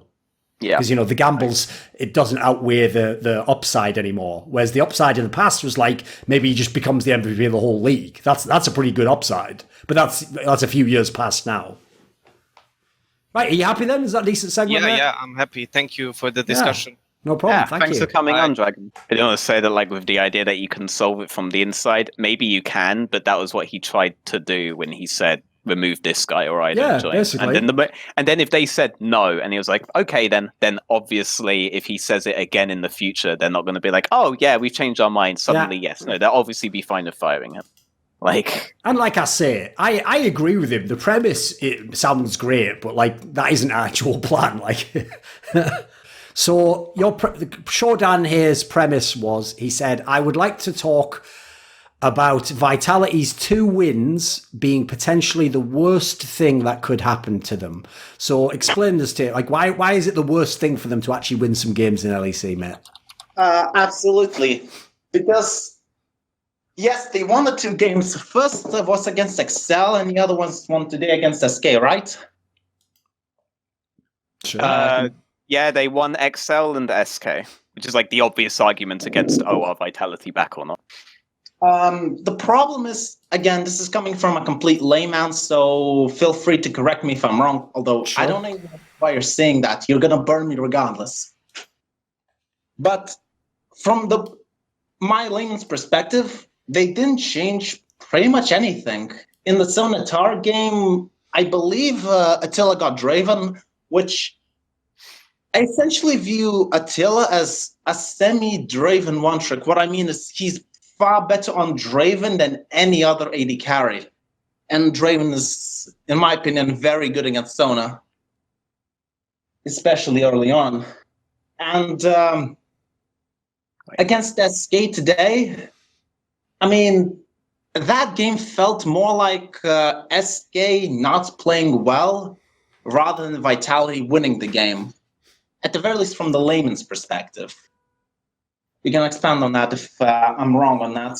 Well, he didn't get Draven, he got Varus. So how does that mesh with what you're saying? I thought... Oh, my bad. I apologize. Okay. Do you want to adjust? No, but the point still stands for me. They didn't change their play style. That's why I'm actually most interested in checking because I would assume that they didn't. The XL game, I think, was like legit lost in draft. Like you go Sona Taric and then you go Olaf, so you're automatically losing bot lane. You're going Olaf that only really functions properly with winning lanes. Otherwise, you have like basically no options in the early game. If you're not free to just go and duel enemy jungler, or you're not free to do like priority dives or priority skirmishes, like it's really over to play the game as Olaf in those kinds of scenarios. Because I am just assuming that Mickey is going to do something retarded, like burn his flash level 1, which he did due to poor wave management. So the first game that they won, XL kind of entered away in draft, I think. The second game that they won versus SK, I'm actually really interested in watching that because I don't think SK's comp was that bad. Initially, I was thinking about it and I think, it looks like there's actually a lot of ways for Silas to be useful here, but like thinking about it more, I actually think SK had a pretty decent comp there, so I really want to see why Selfmade wasn't able to have Mowgli's number this game. It's going to be like one of the first games I've VOD with you. If they truly haven't changed style at all, then I guess your argument is that it's giving them like a false sense of accomplishment, in which case, yes, I absolutely agree with you. It's probably like the worst thing that could happen to them because then they just won't change and this will just be like a blip in the radar where they happen to play two teams, one which is giga bad and the other team which is it's trying to get out of mid tier, but that's all it's really been, you know. Absolutely, because it's gonna reinforce the mentality of saying, "Oh, wait, we just had a little bit of a bad, the run of bad form. Like our style is still good. Like with the way we play is still fine. We just had a little bit of not bad luck, but say bad form. Like dying to Sonatark level 1, that probably is not going to happen again. Like the way that we lost our games due to us not understanding anything, essentially, that's fine. It's gonna iron itself out after a little bit of time. That's why I think it's the worst thing that could have happened, because it's gonna reinforce this stupid play style, and they're not going to make the drastic change that they absolutely need to. They're not going to get... It's basically that classic trigger that I always have from LCS broadcasts from time immemorial, where you go, they were 0-4, but a big 2-win week turns it around versus the worst teams in the league. It's like, actually, whoever says that, you are actually like, whenever I used to hear the LCS casters say that, I used to remember that guy who was like the minister of propaganda in Iraq at the very end, when he was going like, it's okay, it's all okay, my friend, no one is here. It's like right behind him, like a tank was coming in the fucking room, you know, like that's how I used to feel with those bullshit narratives. So, just to clarify here, do you actually think even in the wins they had that they still basically showed the same flaws here, Shodan? Essentially, yes. They might have played a tiny bit better, but only a tiny bit. The game against SK, I'm going to use specifically when they essentially got a lead, in my opinion, where they shouldn't have gone, and they didn't convert it well when they essentially got aced in the top lane when they tried to siege. And again, and after that, there was another stupid fight which they won, and then they ended the game on top of that. I'll go on. Finish your thought. Okay, so just to end on that, I didn't think that Vitality's quality of games was actually any good. It's just for me that they played less bad than the opponents, which I guess is true of any game, but it's like the bar is set really low, and Vitality were just very slightly up. That's from a layman's perspective. It could be completely wrong. I'll give you like one up on that. Like Vitality were definitely still playing their normal style versus Excel, and there was a point in the game where you just saw Tom Kench like ult-bot with Attila just to burn Attila's flash and immediately die in like an obviously bad situation, which delayed the game for so long that I actually thought Sonatarek were going to hit their spikes and the game was actually just going to turn in Excel's favor. And then they kind of repeated this move again. So it was a bit I could still see the same flaws in that game. I haven't rewatched the SK game from today. What I do remember were there were like a lot of misplays in team fights on the side of SK, so I would be tempted to agree with you on that. But yeah, I would be very surprised as well if there's suddenly completely changed playstyle from day to day, from the XL game to the SK game. So yeah, it's just it's a very strange one because Selfmade has almost always had Mowgli's number whenever he's played against him. In fact, the last time he played against him, Mowgli was literally 3 levels down. You just don't see that with the way that rubber banding exists in the game now. But so it's interesting. Finish. Sorry. Finish. No, I'm done. I'm done. Continue. But isn't that the problem with most pro players? Like when their bad habits are reinforced just because they're winning. Yeah, that's the worst thing when it comes to like teams. So, for example, when Misfits were able to actually bait Jarvan and also get like Silas when they didn't have Jarvan, they probably thought, oh, okay, so the roster is on a fundamental level good. We were just playing poorly the whole time. But it's like you really need to like find other ways to win games, you know, guys? Like, I think you can find examples of that. That being said, the word on the street was in the off season that Vitality were actually looking to make bot lane changes, but that the people that they approached were like contracted and in contract hell and stuff. So I'm not sure if that is like the case when it comes to them, but I don't think that necessarily would fix them anyway, because they haven't changed the way they've played for 3 splits. So if they do think that is still the way to do it, and they just do that with like other there a sec, Matt. then it won't matter. Sorry, what did you say? You told that Labrov would be the best backup for them, right? Yeah, I think Labrov would be really good for them. In the context of who they can afford and who might be able to comment, yeah, of course. Also in the context that like Attila is a really big voice on the team, and Labrov is a really good mechanical support player, but Labrov is not a big voice. Like that, he'll be like Mickey in that regard. So I actually think he'd be a good fit for Vitality, but they still need to make other changes. It's not as simple as like, oh, if you guys grab Labrov, everything is fixed. Unlike what I say about like certain changes Misfits could do. Like it's not the same thing at all there. They do still have a fundamental issue of how they play the game. Sure. I'd also say as well, like, quite understandably, if you put yourself in their position, it's really hard to tell Western pro players in League of Legends that the game they just won, they made a bunch of key mistakes in. Like, that's just a hard sell to get from. I mean, think about it, right? In that scenario, they're thinking to themselves, we did the right thing, we won the game, that was all great. And then the other part to add in as well is one of the big problems with official games is, like, because it's so fun, it just is fun to call people shit when they play badly in official games. People do sometimes forget that, like, the average level of players at the pro level is very high. Like, there are players who've never done anything. I mean, Promiscu is probably the most famous recent example, right? Players who've never done almost anything in actual official games that'd make you think they were very good. But there's a reason why, repeatedly, people who've played with them on teams are like, nah, they were better than they looked, you know, or in solo queue, they're way better. Like, it's the same concept concept I often tell people that in the NBA, there's a guy who's sat on the bench now and will not play at all or will play and take 3 shots. But in practice, he could probably hit 10 3-pointers in a row. But the point is, in the official match, he's not even going to hit 2 in a row. Like, it's, the actual like threshold to perform in the official game is so tough that unfortunately it means that it's very easy to use that as an excuse if you're a pro. So if you're a pro,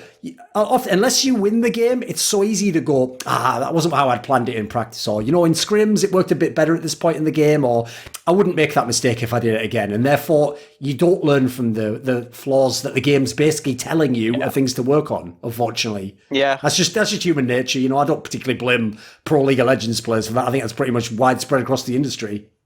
I'm going to round this one out with like a mini veteran bias moment where I say that I think when it comes to Promiscu, he is actually really good, specifically at pick-based champions. I think if you have him on pick-based champions, he's really, really good. But I don't think that there are other metas outside of that where I would like start heavy prioritizing him. I think that's what holds him back. But I think on pick-based champions, he's actually really good. So just wanted to throw that in. Okay. Everything good down there? Everything is good, yeah. Thank you for having me. Yeah, cheers. No problem. Hold up. Would Promiscu fix Misfits? Wait there a second.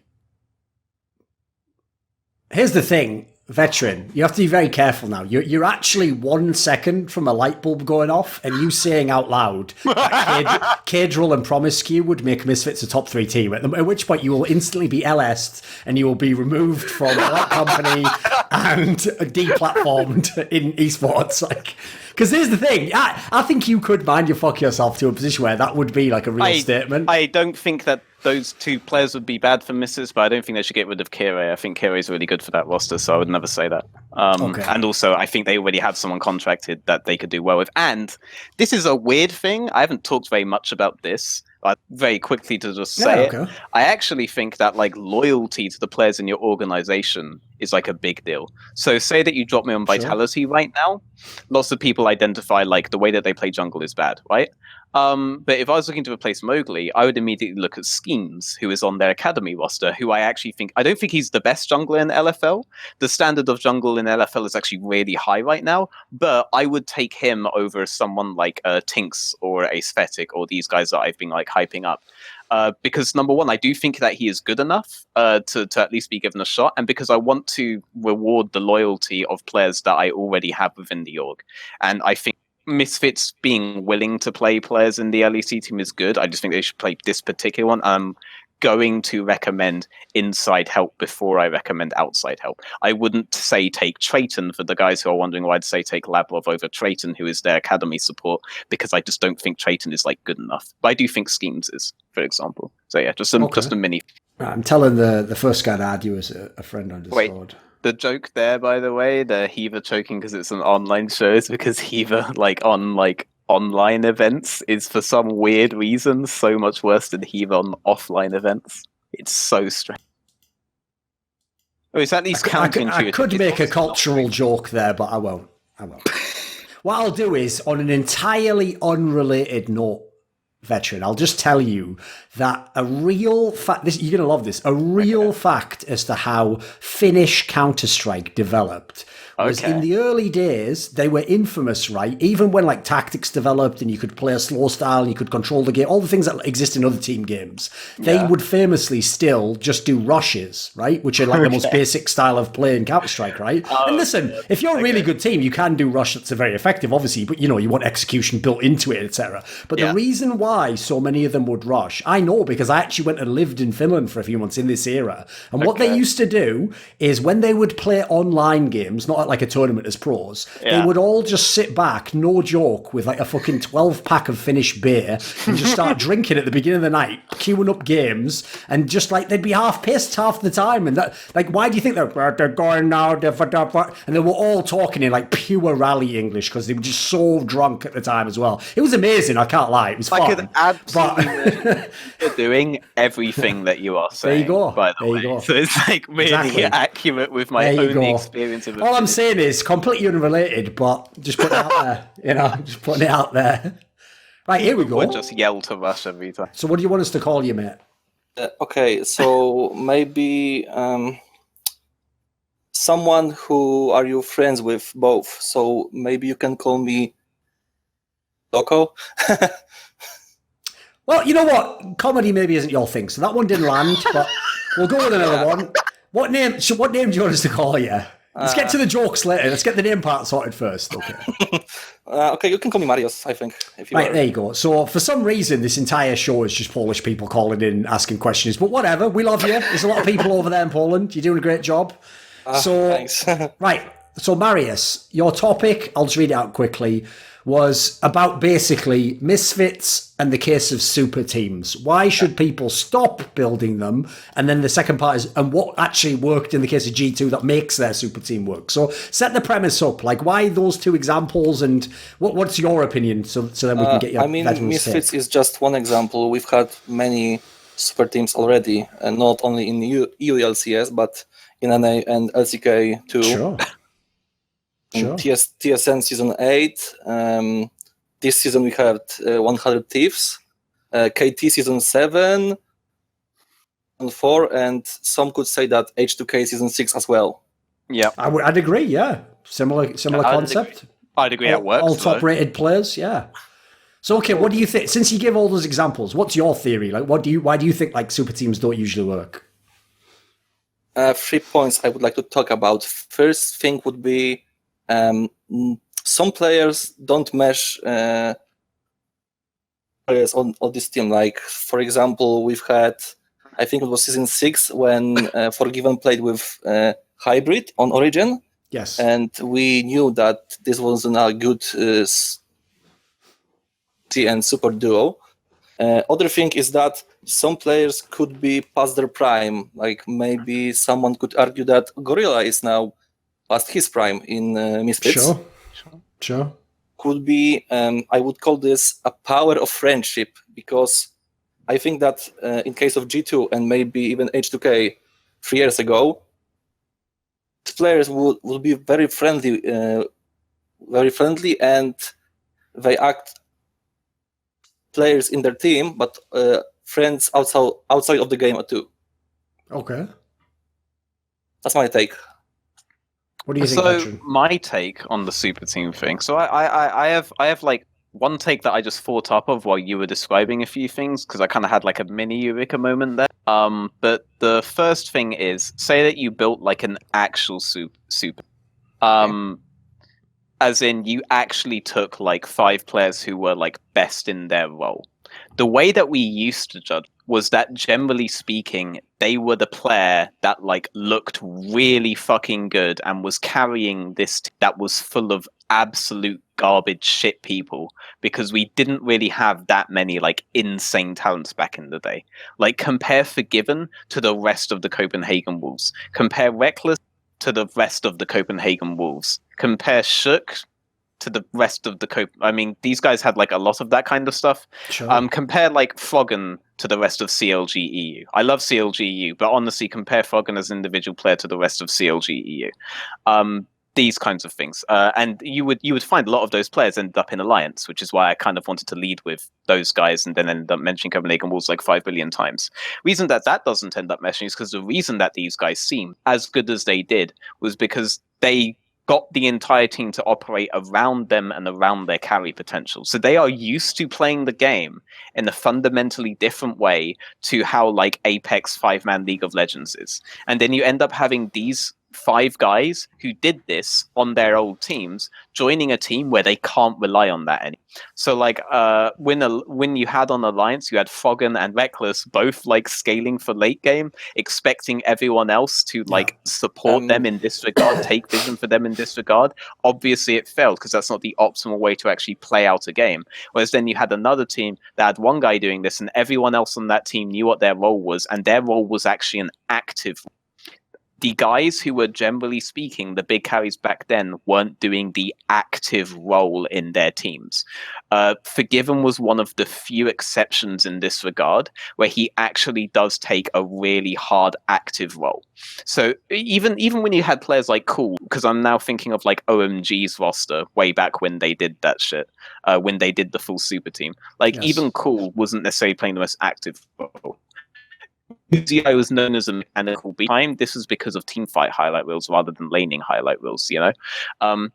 But then you had all these guys on a team with going, and then suddenly, like, UZI wants to play really hard for, like, bot side, and then those two guys want to play really hard for top side instead, and, like, it's just a mismatch, you know? But what you've had is that you've had more teams that have gotten players with the ability to not just play, like, an active role in supporting their carries. You've had more teams that have tried to play the game as 5, until you have players like Jankos, like Perks, like Caps, like Wonder, who are used to playing not just really well individually, but really well in an actual system, you know, an actual 5-man system. Jankos was never like the Meteos kind of AFK farm, Meteos season 3, I should say, kind of AFK farm jungler guys, just wait for me to get all the resources, I'm going to take all your waves mid-high, and then I'm going to carry. He was never like that. He tried to play the game properly, in large part due to how Veggie coached the team way back in Roccat. You had Wonder, who on Splice tried to play. In fact, Splice didn't even realize that Wonder was the carry on their team for the longest time. It took a while for Wonder to like come into the fore. I remember, as crazy as this might sound right now, the player who actually got the highlights in the early days was Sencox, believe it or not. That was actually the player people used to rave about in Splice and say was the legit player. Yes. You have Mickey, who obviously people had like the effect of like Mickey and stuff like that, but you know, Mickey was taken from that team because of the effect that he had on that team, just the effect that seemingly his joining had on that team. But his role was kind of misunderstood when he was placed on the Misfits roster. It's not like the first time that he joined a super team, which was that Misfits roster, the initial Misfits roster, that had like a really good start to the split and then collapsed. Like, it's not like that was really successful, but now he's learned more and more how to function in terms of like a 5-man. Perks has always functioned really well in terms of 5-man. They even got like an additional carry play in top lane and expect so that they could spread their resources more. He wasn't comfortable just being like the Froggen kind of cat, you know? Caps, they kind of ignored him on Fnatic, to be honest. Like they were just going for side lanes until he got more and more vocal. So like G2 are a flashpoint because they have had 5 players that haven't just been on 5 teams where they could rely on 4 people playing for them. Whereas all the old super teams you're naming, they got players from teams that were like that, you know? And then the second thing, which is the kind of eureka moment, when it comes to players like Gorilla, this is where I got it, was when you mentioned Gorilla, that he's past his prime. I'd argue, yeah, he's past his prime, but also he's really misunderstood because people's understandings of how teams functioned was so archaic. Even last split, even in the last off-season, there are still people that get fundamental things wrong.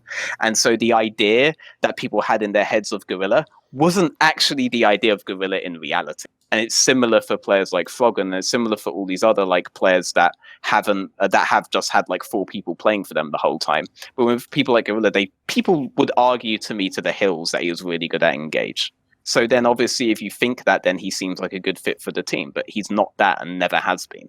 And people are just finding that out now. And he was masked by the fact that he was on a team that I would argue was all playing around Prey. And Prey was so good that he made this guy look better, you know?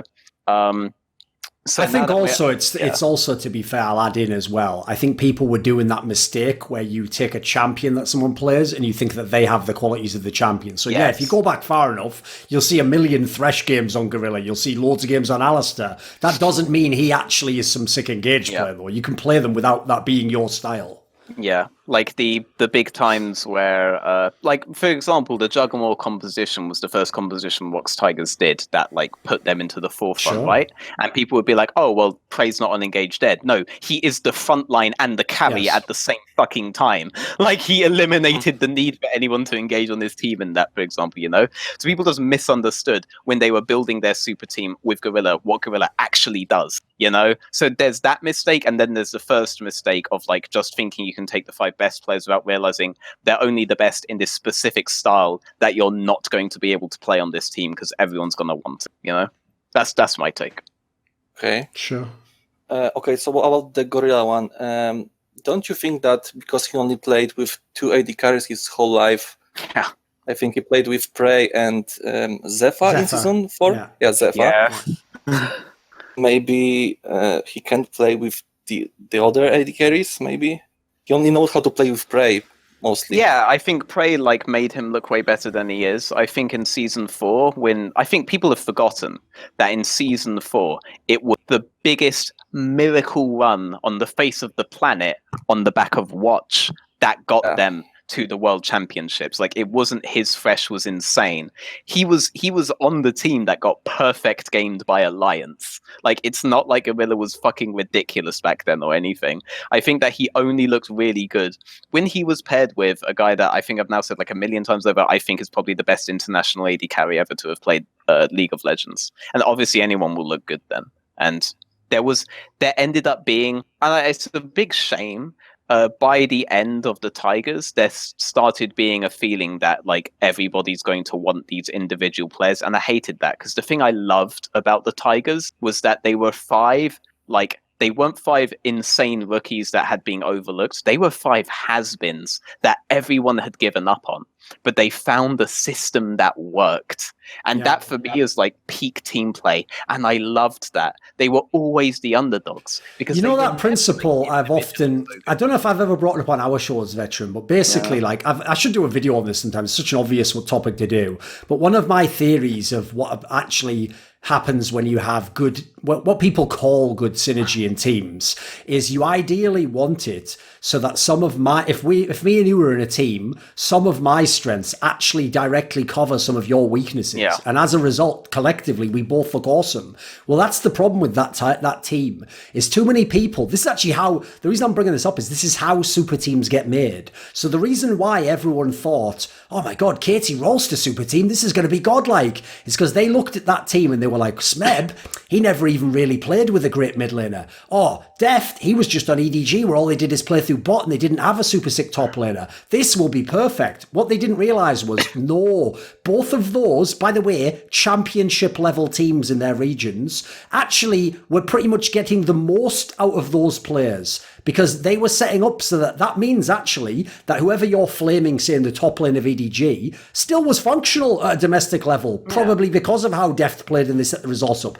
I know for a fact in the Rocks Tigers one, that's, as you're saying, one of the best examples. That's a team where everyone covered each other's flaws. Now, they still had some flaws on top of that because they didn't have the best players, but that's why someone like Smeb, who looked like the absolute best top laner you could probably ever have, wasn't the best top laner anyone elsewhere and was just another player. Like, it makes perfect sense. Yeah. And so that is always going to be a problem, because if you do the opposite and you don't take that into account, you will end up with a team like the KT Rolster where they're like, right, well, let's play through me, I'm bot lane. Well, no, we're playing through me, I'm top lane. It's like, well, this is a nightmare. Like, this is the scenario no one can play through, you know?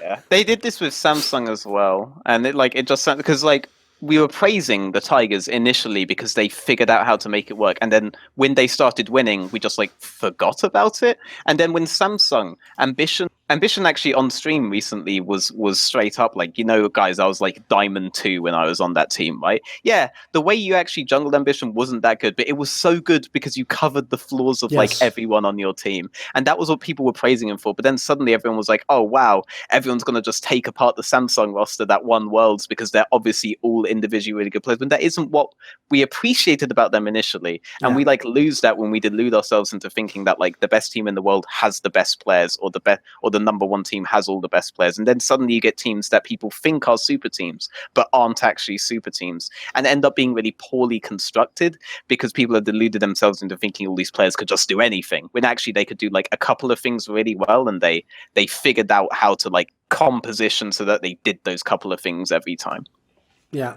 And another factor I'll throw in as well is the problem is the people who need to be making these assessments and these decisions in making your team cannot be the players. I might be able to name 5 players I've ever talked to who I think have the ability to assess themselves and their teammates this way. That's why Reckless joined that fucking Elements team that had Froggen on. Remember, for people who don't know the story, Reckless had already started discussing joining that team before he'd played Worlds with Fnatic that year. And his whole metric was, Well, the Fnatic guys, they're just mailing it in and then they wait till it's like playoffs and practice time and then they go ham, right? They don't put in the extra work to be the best. I'm doing that. He looks over, he sees Froggen's doing that, he sees Alliance is doing that because they've just got on top and he thinks, brilliant, wouldn't we be perfect teammates? Whereas actually, if you think historically, I mean, it's easy in 2020 hindsight now, but if you think now, why would you want Season 4 Reckless, who really wasn't in any way a lane dominant player, wasn't a guy who was just going to fight the team fight, to play with Forgiven, who's basically pioneered that style of mid lane, like, and they're going to be your two best players. That's a nightmare setup. Like, that's a team that is never going to be able to win. You've also, by the way, picked the, like, even though in theory a lot of games go to a team fight, you don't want that to be where your strength is. Like, you wouldn't design a team that way. That's like the end state where if you have to do that, you do that. You don't make the team like that from day one. So looking back, that is one of the craziest teams anyone ever put together. Because these are two players who fit with different style. Put it this way, even with a worse mid laner and with a worse AD carry, I mean, you saw they were better teams. That's what's ridiculous. It's an example of where less can be more. It really can. Yeah, I agree. Because I even think the other angle to that, which we left out, but it's implied within that, is all of these aspects I often just describe them as supportive aspects because what they do builds into the success of someone else. Half the problem is, even if you say that, you still don't really appreciate that until they're out of the team. It's only then that you realise, like, holy shit, this guy was clearly doing something. He clearly had, like, maybe when I saw his flaw in the game, that's because the strength was actually the other player doing really well. Maybe I didn't get to see what this guy's strengths were in the game. Anyway. Is there an angle, though, you want to go on this? Like, even Veteran covered most of it, but you didn't say much on the G2 angle. So what's your theory on this one, Marius, as to why G2's has worked out? So another thing is, the question is, should you build a super team when some of the players are imports? This is 100% EU, but for instance, 100 Thieves in NA is someday in the top is Korean and Bank is Korean, so the cultural difference and the language.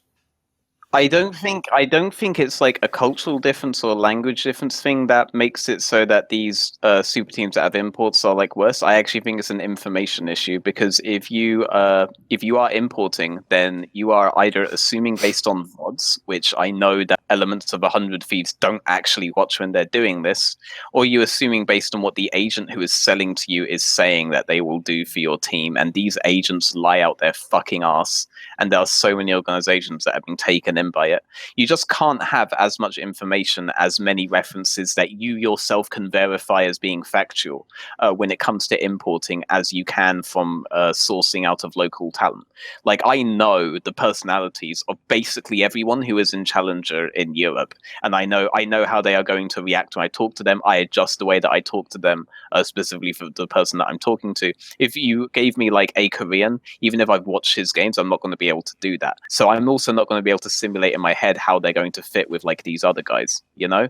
I think it's that because that's not necessarily like, oh, therefore there's like a cultural difference. It's like, oh, how the fuck could I know how this guy was going to react when he talked to my friend over here? I know how, like, talking about like 100 Thieves, like, I know how like Amazing functions. How the fuck am I going to know how Bang functions? I've never talked to the guy. I've seen some interviews and they're probably really PR laden of him. I by the way, I'll also say for like an hour. That tells me nothing. Just to throw in as well, I'll tell you something from knowing a lot of people who've imported players. The worst thing is this. If you go within a normal region and you ask someone who's another coach, what was this player like when he played for you? Either they'll just straight up tell you like the truth, like something like, yeah, he was good in these ways, he was bad in these ways, or you'll at least know the person well enough to know if they're sort of like, he's just mates with him and he's trying to sell him up, you know. The problem is you never know that with the Korean. And so with the Korean, this is where like their national identity fucks you, because they're thinking that to be polite and to be nice to this guy, they should just give you the best reference ever. No, he's great or whatever you want, and yeah, he can do all that, hard worker, yeah, he'll learn any style you want, he can play with any type of player. Like, they'll give you like the used car salesman line, unfortunately, whereas what you really want in that scenario is you're not really going to hire the player entirely off what that guy says. You just want that guy to give you a reasonable second opinion, and then you're going to make your opinion. Well, unfortunately, they basically think that they're like doing him a disservice if they tell you the actual flaws he has. So I don't think you could even get around that, even if you were to do your due diligence and ask the old coaches. You'd be really really tough to make them do it. Yeah, unfortunately. and you know what? How do you know that the coaches that you're talking to you can trust? Because like you're saying, they're basically all trying to sell them to you anyway. But there isn't someone that you already know you can trust, and you already know what this stuff means for that person who is going to tell you what this guy is like, you know. And you can. So some people will say like, just have an interview with him.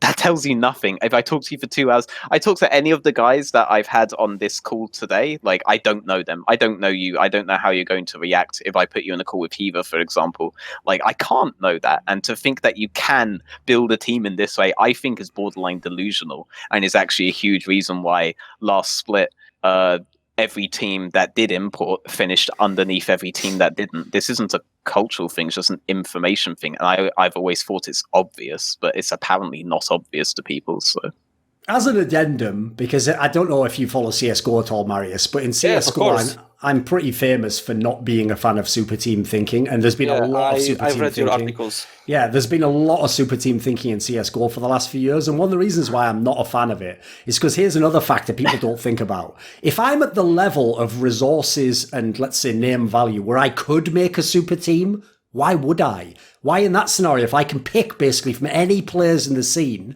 why put together people who were the best players in their teams but have never played in a team with other best players? At that point in time, if like, for example, so in Counter-Strike or League of Legends, say I want a support player, why not just go get the best support player? Why get the best, like, carry support who fucking will get, hook everyone all over the map, but who never played with a dominant top laner, for example? Like, to me, it actually just is a more flawed concept as well. It's only a fun idea to me if you make a super team, if you were like a mid-ranked team, and the idea is even your super team is like, well, I'm going to have to rehabilitate this guy who maybe had a bad split and I'm gambling that he gets better. That makes more sense. But if you're the best team, with the exception maybe of what G2's done, and I do quite frankly think they got lucky with some of that. I don't think they could have predicted some of the like synergies in terms of personality that they've had. I don't think you could really know that.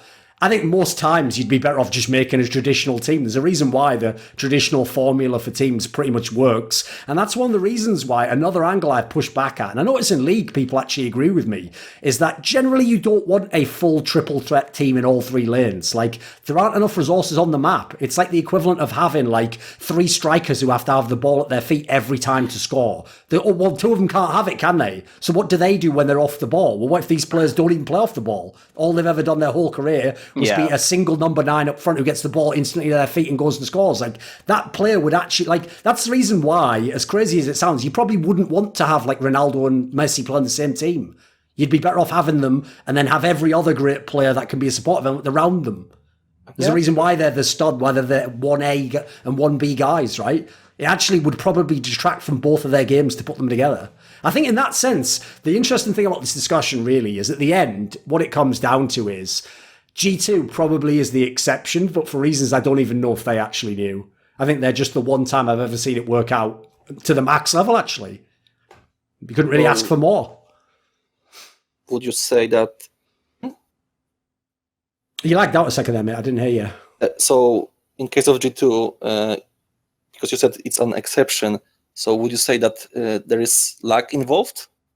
Oh, I think when you make any team, there's luck involved, mate. Like, it's one of the problems with transfers, isn't it? Like, think of some of the classic transfers in football where a player's literally like a 30-goal scorer, and then he goes to another team and he can't even get 10. You know, he just falls apart completely. So I think there's always going to be luck involved. So I think especially, that's probably, by the way, a final aspect I hadn't thought of, which you should add as well.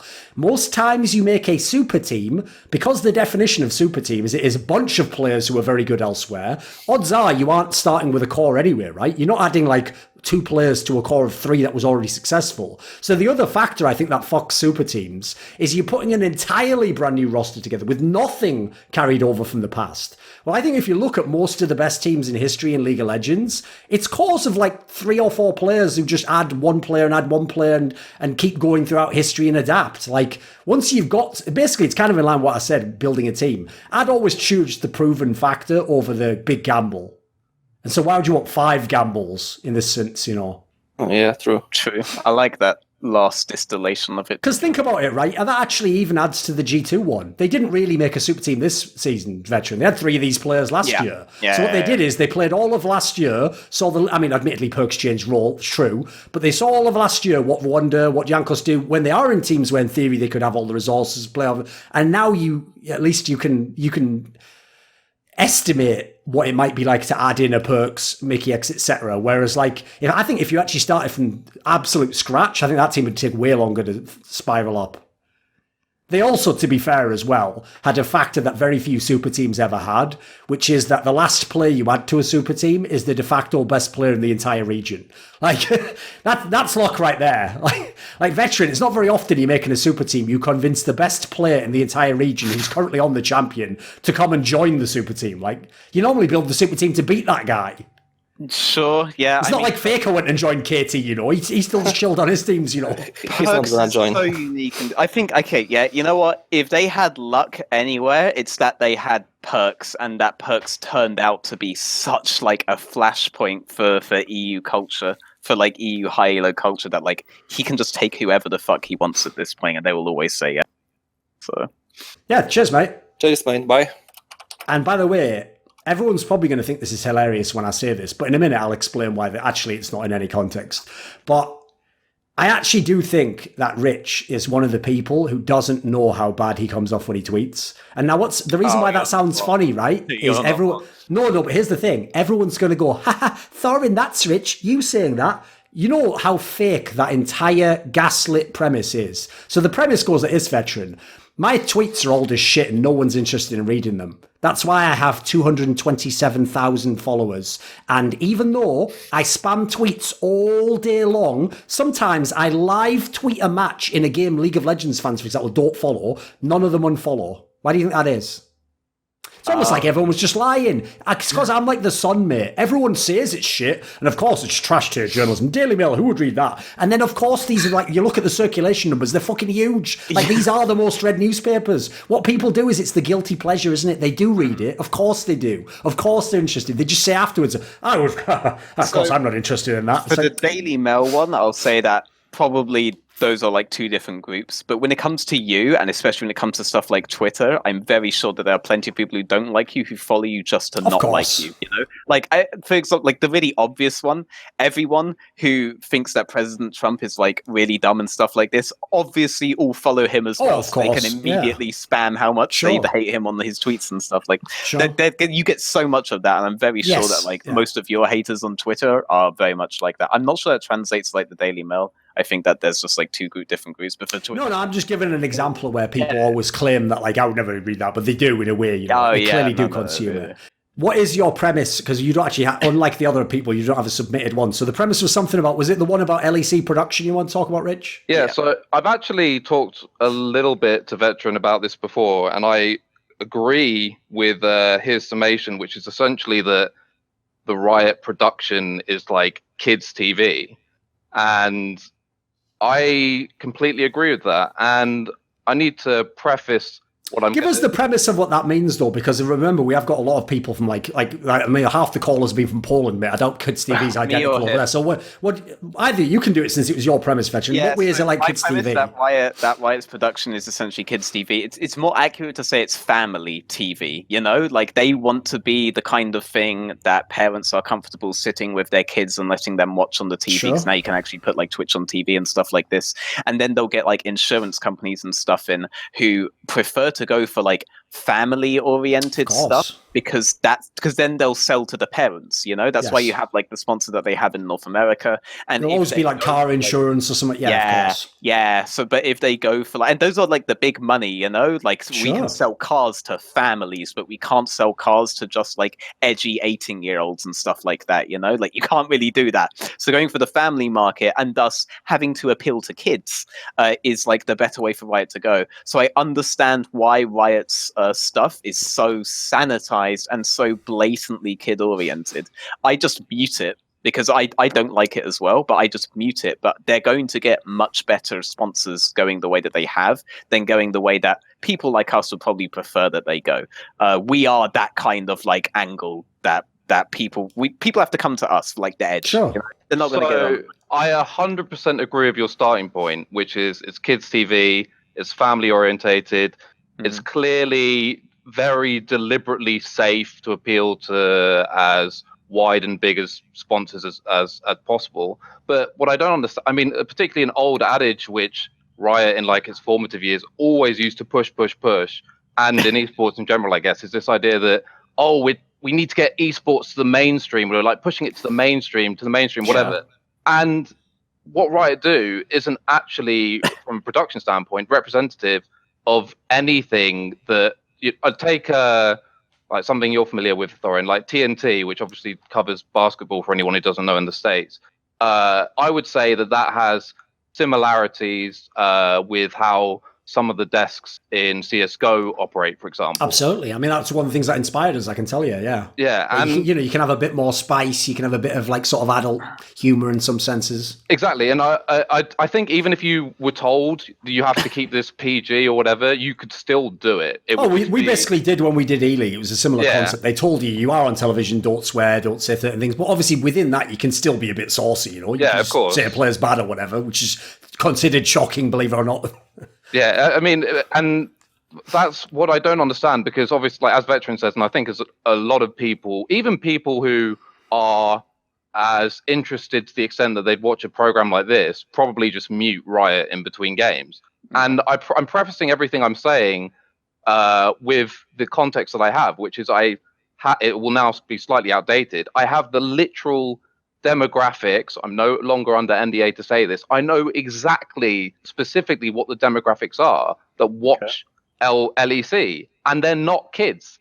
I'm going to guess. Let me have a guess here, right? So if I imagine the groups were broken down, I'll make up the group breaking. So let's say one of them is 12 to 18. And that's where obviously, the Riot and people who think of games and think, oh, everyone's just a raging 12-year-old. They're going to think everyone's there, right? Let's say the next one's 18 to 24. And then I'll make the third one 24 to 32, right? Yeah. I'm going to guess that it's like this. It's like 20% 12 to 18. It's like, let's say, maybe like 40% in the other two, like 40% 18 to 24, but the key one that no one would know is 14% 25 to 32. I bet there's actually like an older group of people who watch that is just completely unaccounted for.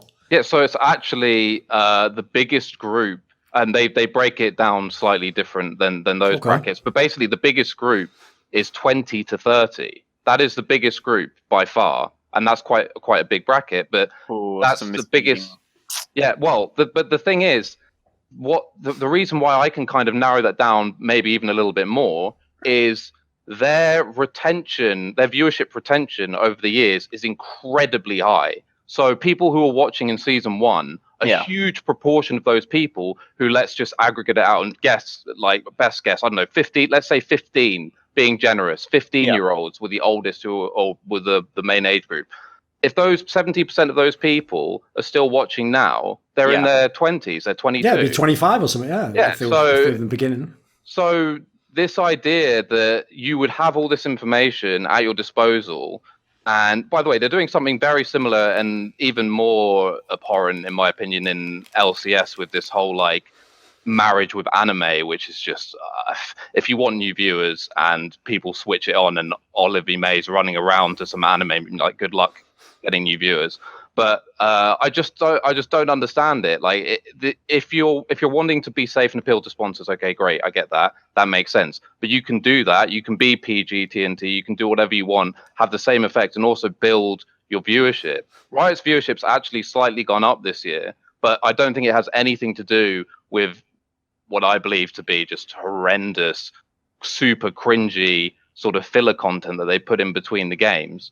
And it just blows my mind, because I genuinely think that in a lot of areas they've actually really upped their game from a production standpoint. And I think if they just went for like just a slightly more sophisticated or less childish, I have to mute this approach, that they would actually get a lot more new viewership. And as I said before, I've been in owners meetings with Riot all the time, where they're basically like reaching out and saying, it's really weird because we have all this huge retentionship of viewers over the years, but we're struggling to get in new viewers. And this is their approach. Like, this is what all the heads have gone into a room and come out the other end with. Like, it just blows my mind. So I'm wondering, like, obviously CSGO is like a slightly less big game, like all year round, you could say, although of course, and it doesn't have China as well, so it's less viewed. Yeah, sure. But like, obviously during the majors and stuff, like I think another really good indicator for how good and like appreciated the sort of non-game elements are is Reddit and obviously social media. And if there's a big major going on and it brings in like new eyeballs from people who don't generally watch Counter-Strike, but Counter-Strike gets like shitloads of viewers obviously during the majors, particularly semi-finals, finals, like in the millions on Twitch. All of these like funny clips or, you know, well done piece of production or whatever get reposted, they get snipped, they get put on Reddit. Never happens with League, other than like I went on today and they were talking about some pause because I'll give you an example, mate. Here's a very obvious example that people are interested in that, but esports doesn't cater to it. So obviously, since you brought up the TNT example, a famous clip I have is a clip where I make a joke to Shaquille O'Neal when we were like the guest segment. Now remember, that wasn't even at a big CSGO tournament. That was a show match, and then we'd already played the show match, and what happened was, because we were on the same TV channel as Inside the NBA, they were letting us come on for like an interview segment for like, you know, a minute or something, just to piggyback on their stream to show, you know, basketball fans like, oh, if you're into gaming, that's here as well. So in theory, right, this is a very humdrum moment that should just be like imagine if you had a show now where it was like, oh, and after the show there's going to be a new drama and here's, you know, Kit Harington to tell us what his part's like. That would never go viral. That's just a fucking filler clip, isn't it? And if anything, as the TV runner yourself, you're thinking, I might even be pushing it here, squeezing these guys in. It has nothing to do with fucking basketball. But that clip, you should see how insanely viral that went, mate. There was so many write-offs. Yeah, I've seen it. But what's the equivalent in League of Legends? League of Legends has had all these world championships. They've had a number of famous people like fucking Gordon Hayward and all these like outside mainstream people come to the show, be involved, own teams. Where's the big clip? Where's the big like viral clip? There isn't one. So nothing transcends it. Yeah, all the stuff that gets shared on a similar level. I know that really popped, but like all the stuff that gets shared on like in the same sort of bracket of level is stuff which Riot couldn't possibly account for. Like Forgiven when he thought he was playing his last ever game, like something completely organic that randomly happened that Riot wasn't remotely aware of, and the interviewer being so incompetent that it actually kind of like improved the moment almost just purely out of chance. Like that was hilarious. Yeah, that's like you can't legislate for that. They can't claim that to be. No, of course. You know, so I just don't understand it, and it's always the problem I have with it as well is it's so scripted that, and there's a particular moment, and you know everyone can have their opinion or whatever. No one's going to convince me that thing where Shox didn't know that she was still on camera or whatever. Obviously, it was scripted. Like, the problem is, it's so contrived and obvious that it doesn't. You can't create these moments. Like, you can have I'll give you a reason. I'll tell you directly, Rich. As someone who's been on camera, right? I didn't need to actually know, which I do now, that some of those elements are scripted to know it, because the problem they had is actually that it looks too good. And what I mean by that is, when I say some banter, the reason you know it's actual banter is because it's not flawless. Like, every word isn't planned out. I didn't, like, literally hit the perfect timing right after he stopped talking. He didn't say the perfect thing to me like a fucking alley-oop thrown right to my hands. I had to take whatever he said, probably even half crowbar the joke onto it. But then if the joke lands, it works. You think, because it's spontaneous and you can see it's spontaneous, you mentally even give me leeway. Like, it doesn't have to be perfect. It was a pretty decent joke, you know. In that scenario, we can all tell it's a real moment. But the problem is, when I have, not me literally, but in this analogy, if I was on a Riot desk, if I'd really told Shox or Dash or Quickshot literally the joke I was going to make and the point I was going to make, and they even somehow like led their question into it, then perfectly left me a spot, no one else talked, I said exactly the joke, everyone ha ha ha, the fake laughs. I always used to say that on Summoning Insight, if you remember. You can always tell how fake Monty's laughs on camera when he's on LCK rather, because he does the fake laugh like ha ha ha. Whereas if I ever said anything actually funny because I was a personal friend of his, he'd laugh in a totally different way. You could tell it was a real laugh, couldn't you? So it's like, the problem is that's why that's the analogy I'd give, is because everyone who does on-camera stuff at the moment thinks you have to live in that conceit of it's all planned, it's all prepared, it's all executed, we all hit our marks. Whereas I actually personally think the best stuff for the type of people you're talking about, adults,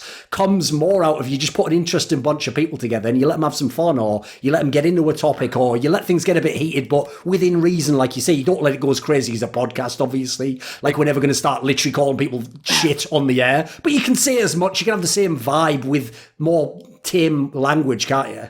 Yeah, I mean, they do try that on the Euphoria. Like, I don't mean to like jump in on Why's defensive, but they are at least trying to do that kind of stuff on the Euphoria, and a lot of the quite terrible decisions that these guys are making in terms of like player rankings, in terms of vendors' comments about humanoid and all this stuff, is quite harsh without being necessarily like sweary and all of this. Yeah, but that's why it didn't work though, Veteran, because think about it, right? What they did was they did exactly step one. They did a really nice ranking that had a lot of non-consensus picks, right? They then invited one of the players on the ranking on, repeatedly spent half an hour apologizing to him and explaining why really they shouldn't have made those picks. Like, if you're going to do that, you got to stand up for the pick. Like, that's the premise.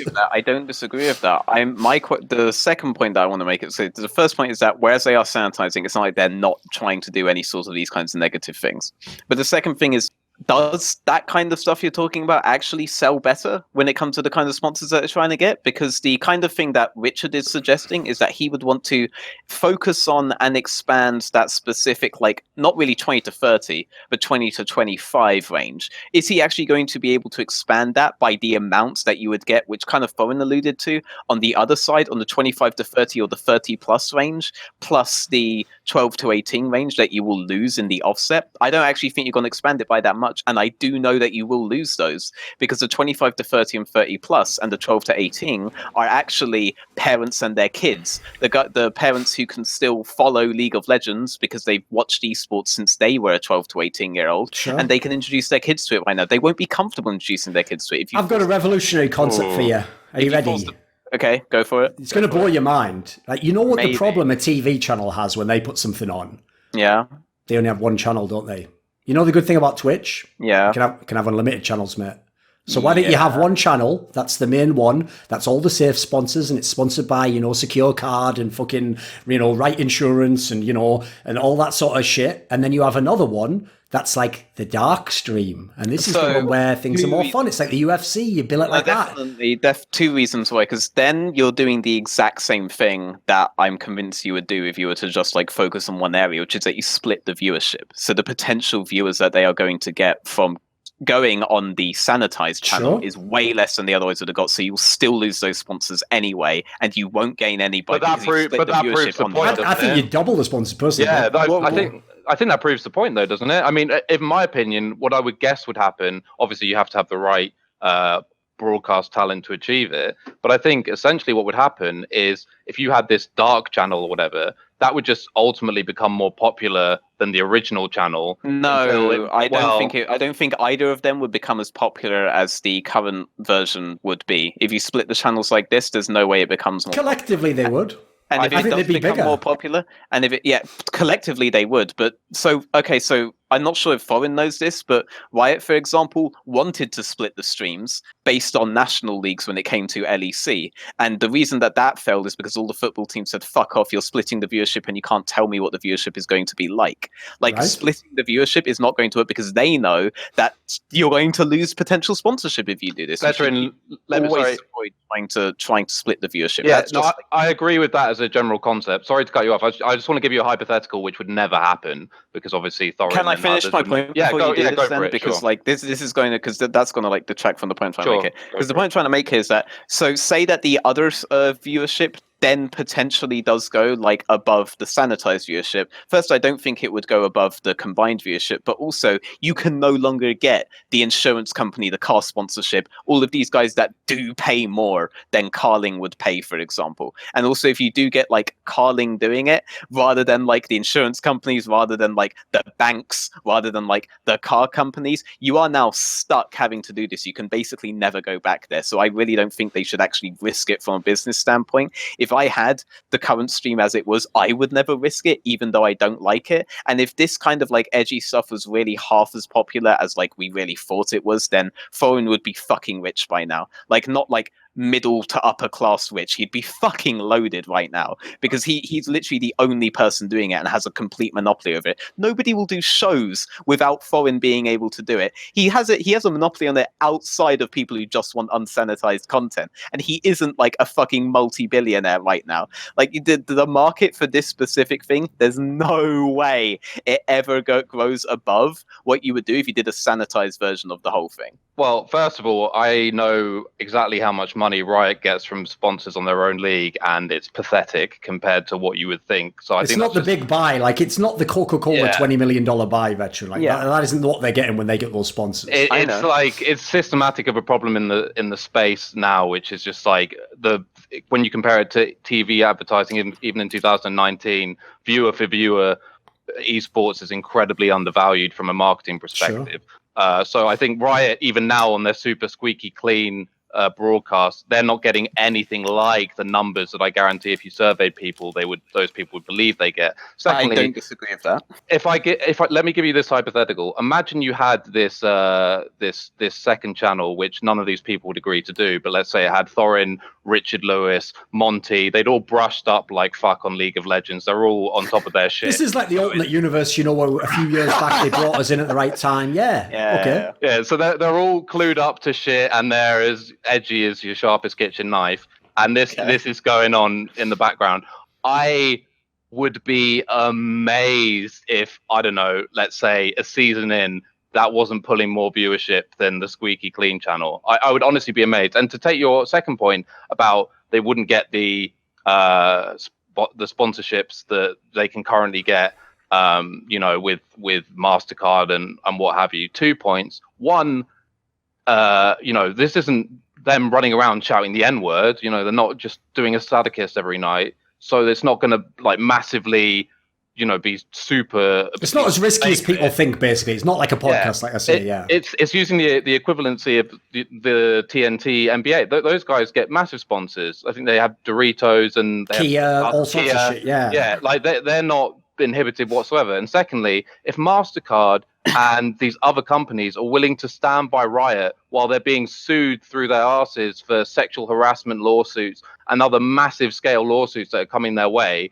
they're not going to, bat an eyelid that these guys are making the most obscure innuendo jokes. Oh, no. These guys aren't doing it out of moral principles. They're doing it out of what is visible on stream. And that lawsuit and shit is never going to be with any way, I'll give you a very quick principle. Okay?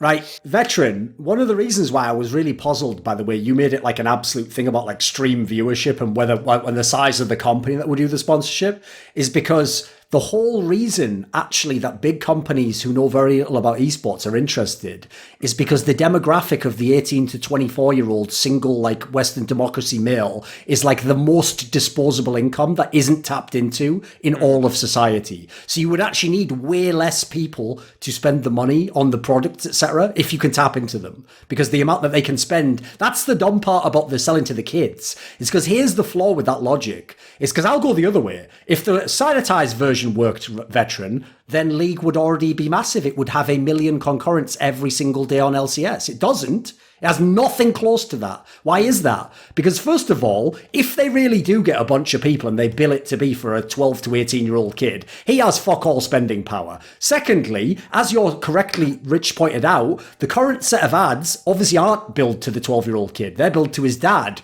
How many fucking dads are watching this? Almost none. Like, it's actually, that's the problem. The dad goes off the other end of the scale, mate.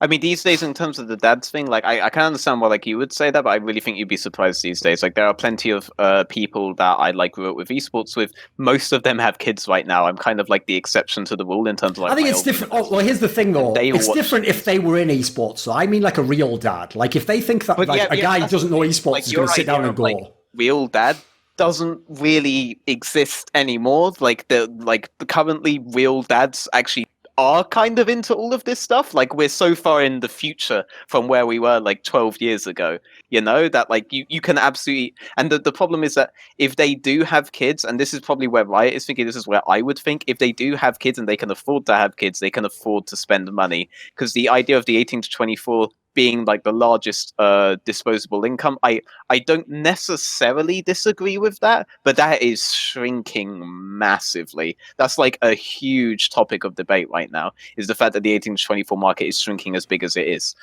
because I mean, just the economy is like nowhere near where it used to be, the housing crisis, all of this kind of stuff. But if you are a parent, you presumably have all of that. That it's a much safer bet to go for like the parent. They are the guys that will have the disposable income, because otherwise they wouldn't have a kid. Less and less people are willing to have kids these days. But So I kind of contend that, but I don't have like hard numbers to back that up, because I wasn't prepared to do like a fucking economic talk on the demographics of esports and the demographics of spending power or anything like that. All I know is that LEC viewership is up 50% this year, from 1 to 1.5 million unique viewers, and that it's actually, and I actually think the rebranding did like a lot in terms of the old style like OG and hype videos, for example. Riot have kind of like done that, but only really for LEC these days, and those are like the only ones that do really well on the. Oh, I've got one other angle as well, actually. Like, but I don't even know if like that earns you money or something. Here's another angle that I think is massively underused, is even if you weren't going to use this for the broadcast itself, I would be using the kinds of media content that is built for adults every other day of the week. Like, do you know, like I'm sure, Veteran, this is a great example for you, because I've no doubt you don't watch these people because it's American sports. You've heard of who Stephen A. Smith and Skip Bayless are, right? Yeah, I've heard of them. You don't watch their shit though, right? No, but you don't watch the NBA or the NFL, right? But you've heard of these people. I'm sure you've even seen them referenced on Reddit before, etc. Veteran had to tolerate watching me literally watch these shows 24/7. So basically, you understand the premise, right?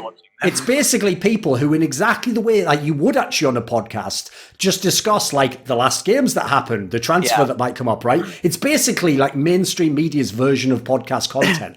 That is insanely popular stuff, and that can get you mad viewership when there's no game going on. So whether or not we do the sanitized version, like you're saying, we could do both. Yeah, like that could exist there, and then you could have all the rest of it for people who don't want to just watch the game only, you know. So this is why I kind of wanted to bring up like the secondary argument of they are being harsh to players and stuff in the Euphoria. Obviously they suck at it. I wanted to go with that, and I just realized I never went anywhere at that point. I just kind of like left that in the air, but you've allowed me to segue back into it.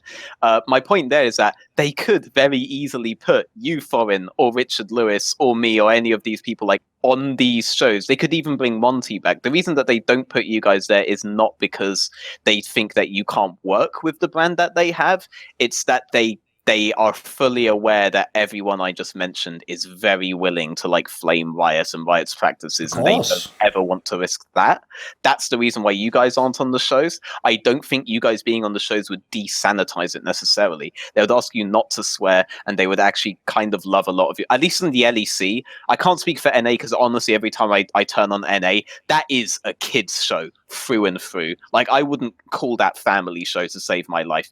Every time it is just straight up for 4-year-olds. Like I can't stand it whatsoever. But at least on the LEC, like you could definitely go on the Euphoria on something, and I think that they would be completely fine with most of the stuff that you would say, so long as you weren't swearing and stuff like that. Like I don't actually think you're at odds with them as we're kind of painting it. That was the point I wanted to make. I think that would be my response to what you just said. Yeah, I think to what you were saying, Thorin, like I've literally pitched this so many times. Well, I say pitched it. It's not like I've actually put together a real pitch and gone to people with money, but I've spitballed it. Yeah, I've put out the idea, like if, again, someone like you or Richard or people who are willing to get into animated debates about, and, you know, obviously taking the format of like Undisputed or First Take or whatever, where it's not just League of Legends or it's not just Counter-Strike or whatever. I think that would do such a great job as well of, because I started in terms of American sports as an NFL fan, and I was watching those shows mainly for the NFL content. And then just they always get you with the overlap, though, right? Yeah, exactly. Then they're going to talk about the next clip. You click on that, of course. Yeah, and then I just got like in the last few years. And you want to be part of the convo, then, don't you? You want to know if that guy who you hate on NFL, does he say the same stupid shit in basketball, or is he better than that? Know it, right? It's true, people. It's compelling. Yeah, at least, and one thing they always do is they always make really deliberately, clearly planned, bold predictions, which you can be pretty sure that at least some of them they don't really believe in. But you want to be there for the Gotham moment on Monday or whenever it is. And I just think it would be I think it's such a gap right now in the market. And I think it's just there for the taking. And the first person who does it, who has a level of competency, will, you know, take it on. But I was gonna ask you this, Veteran. I know part of what you're saying as well is obviously like playing devil's advocate and being a realist versus what you would want to happen. But if I said to you, you can make, keeping in mind what keeps sponsors happy, keeping in mind what would increase viewership or not increase viewership. If Riot's end game is what they always preached about, reaching the mainstream, or let's just say increasing their viewership twofold, like 3 years from now, what direction or what would you change about what they're currently doing with their production? Eliminate spring split. Okay. The real reason that they aren't increasing viewership is because they are too consistent. Nobody thinks that they miss anything if they miss week 4, day 1 of the LEC. Nobody thinks that they miss shit, especially not if it's spring. So many people will avoid regular season games. EU Masters, on the other hand, that got more viewership than most weeks will on Tournament LEC. will always be more interesting. Yes, a tournament will always get more. If you want, but this is a slightly different point. I mean, but if you're asking me how, and it would just be that. Yeah, I mean, obviously, he means more the broadcast. I assume. Yeah, if you said to me, "Oh, eliminate spring split and put another international tournament in," I think we'd all agree that would be bigger and better. That the plus I would also wonder if maybe it's not just better to like try to tournament format. Like for example, something that really enamored me was the way that LVP switched up in the UK League this year to do the tower format. That was so much better. There were genuine stakes in every single game. It's worse from a competitive angle, but that's so much more entertaining from a viewership angle. Like these are the kinds of changes because I don't think the broadcast itself is the issue.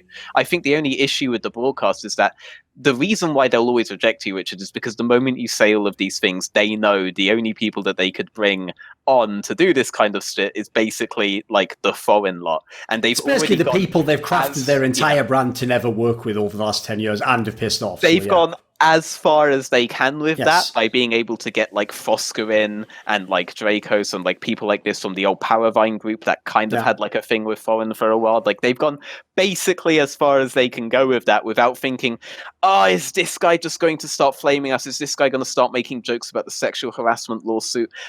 Is this guy like they can't handle that sort of thing? So in their heads will kill their sponsorship chances, you know? Yeah, for sure.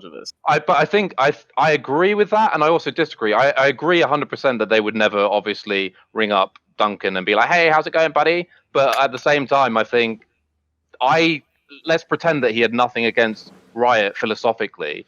I still do not believe they would ever hire him on merit from his style from how he does CSGO and everything else. I don't believe it that they're petrified. Well, I do believe they're petrified. Yeah, they'll go on Riot. But I also believe that even if you eliminate that aspect of it, I think stylistically they are so in this CBBC mindset of the super soft bouncy walls. Well, I can tell you, so everyone knows, right, that nothing Monty ever said on a Riot broadcast was ever anything like edgy, controversial. It was all just being a villain, being the one guy who said, this team's going to be bad or whatever. Again, it was actually fairly tame stuff if you're not a 12-year-old Fnatic fangirl.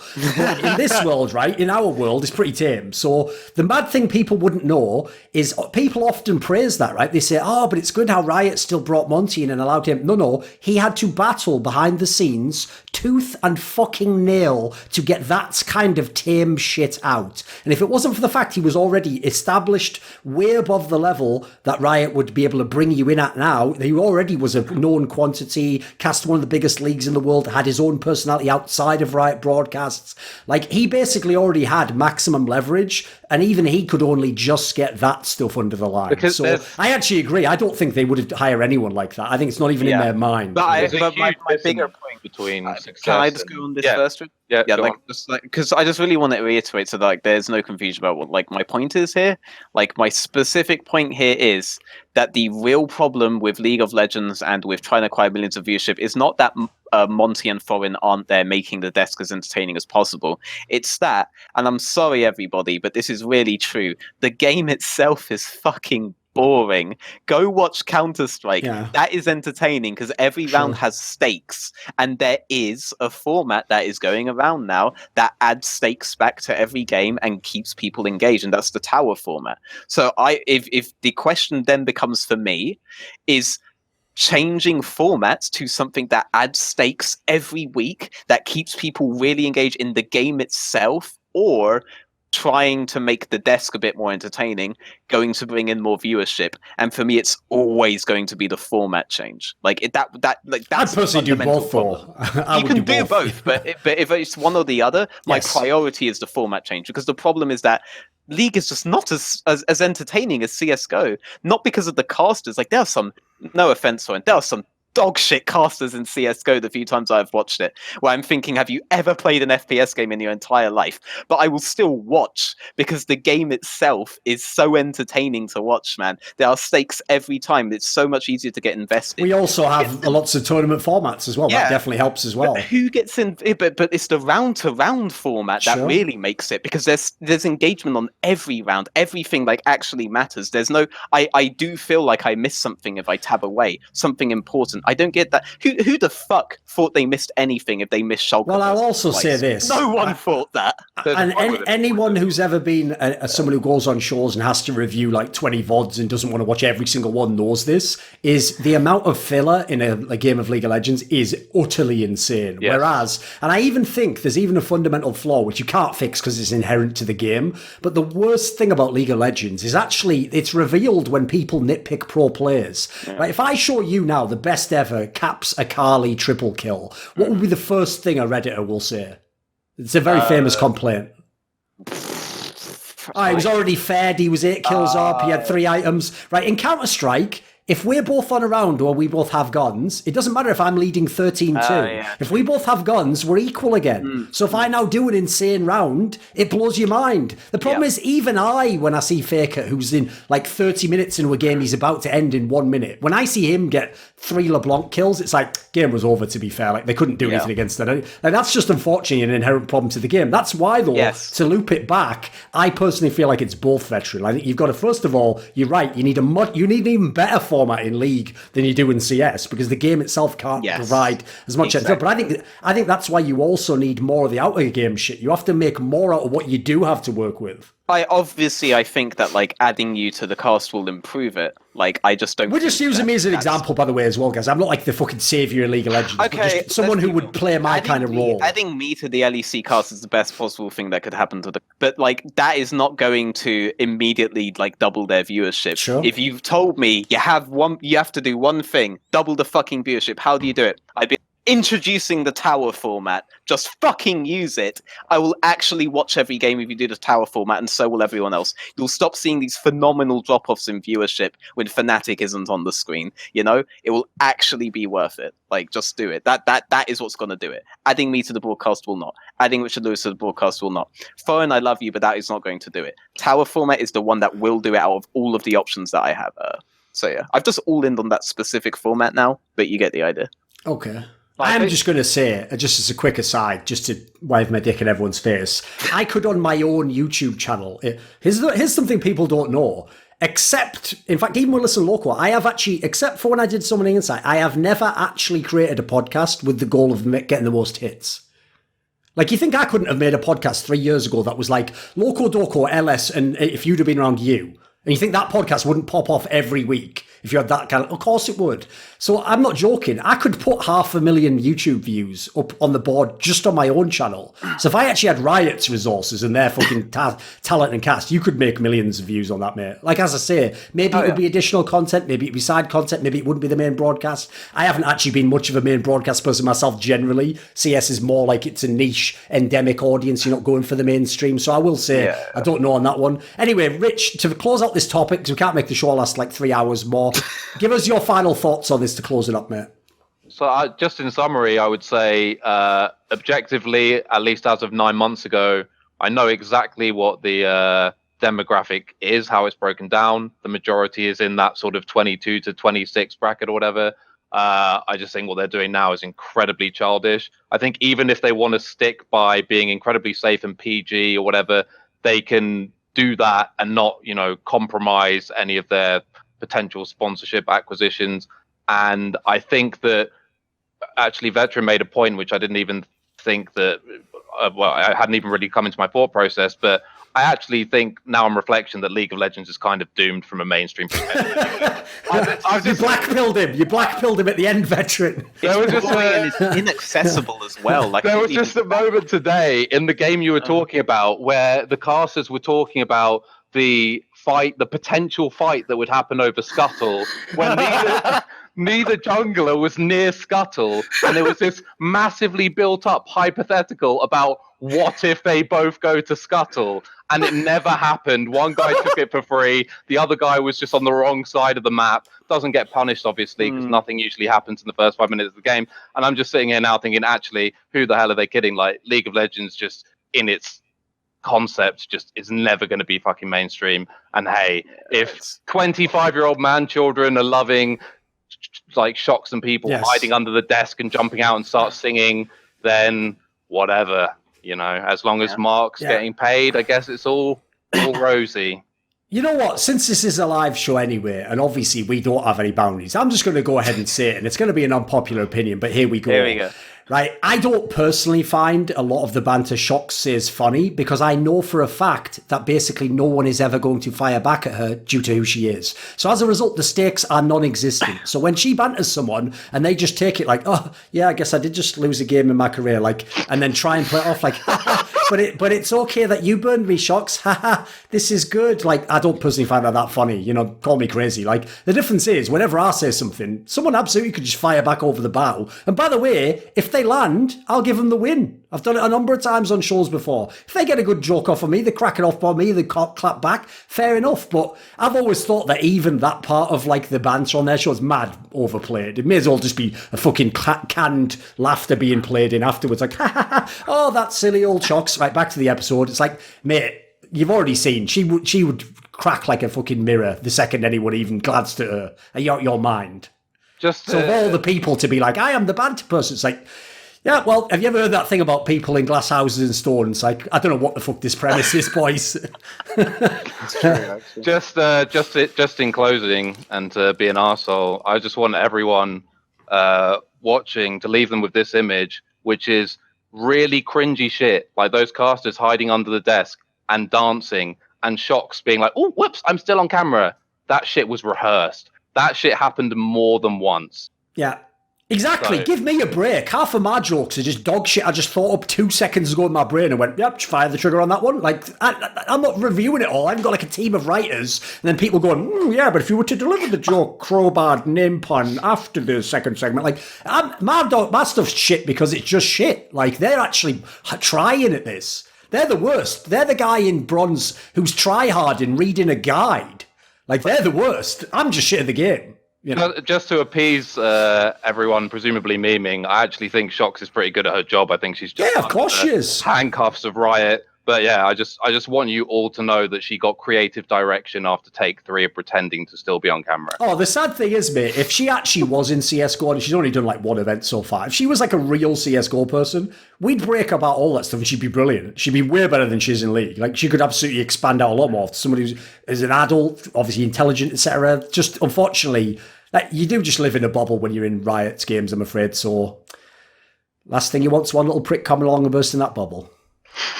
Anyway, that's the end of that segment, I reckon. Right, we've got one more person to come on, so if you can chop off, please, Rich. No problem. Cheers, guys. We'll see if this last guy's here. It would be poetic if he wasn't. I think it'd be funnier if he wasn't. We just end the episode. And then it's like, you missed your 2 chances, Devin. Come on. There'll never be a third. I was like, sad thing is, when you black-pilled him there, I also kind of personally agree, by the way. The reason I personally don't think it's a gamble to do all that, Veteran, is because I do not think League can succeed with the game it is now in the format that they present it. Yeah. I think it cannot. I think that's why I made the point. If it was going to succeed just off the strength of the game, it would have already, wouldn't it? Like, what we're waiting for? You have all of China watching me. Yeah. Like you know, when you were saying that, I was thinking, like, it's not just a boring game, but it's also really inaccessible. It has a lot of flaws. Like, it's. I always tell people this, right? You know, when Americans can't understand why, like, British people don't like the NFL, for example. Yeah. It's like, do you know how incredibly complex American football is? The only reason you like it is because your dad watched it when he was 7 and you were thinking, oh, I wish I understood what was going on here. Or he took you to a game and explain something. Like, yeah, the idea is, like, Those games wouldn't be the biggest mainstream games if everyone started at Square Zero now and had never watched them. No way they would. That's why, even though I tell everyone I would like them to, in tone, sell League of Legends and esports like the UFC. What I don't say, Veteran, is it would succeed as much as the UFC does. The UFC is people just fighting. That is the most inherent competition in the history of humanity that needs no explanation. You could literally watch that sport, remember, with no commentators, and you would still enjoy it just as much. So, like, League and esports in general, even Counter-Strike can't be that, mate. Nothing can be. Come on.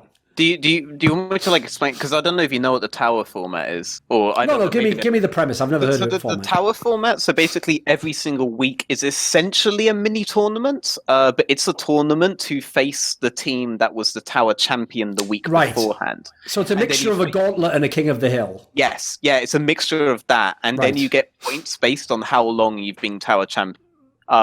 So that sounds interesting. It keeps the storyline going, right? Yeah, so I was watching teams that I had absolutely no... So I got introduced to this, by the way, because there was a team that I won't name who basically paid me to coach their guys for that week. And I really wanted them to like be tower champion. They got tower champion that week, by the way.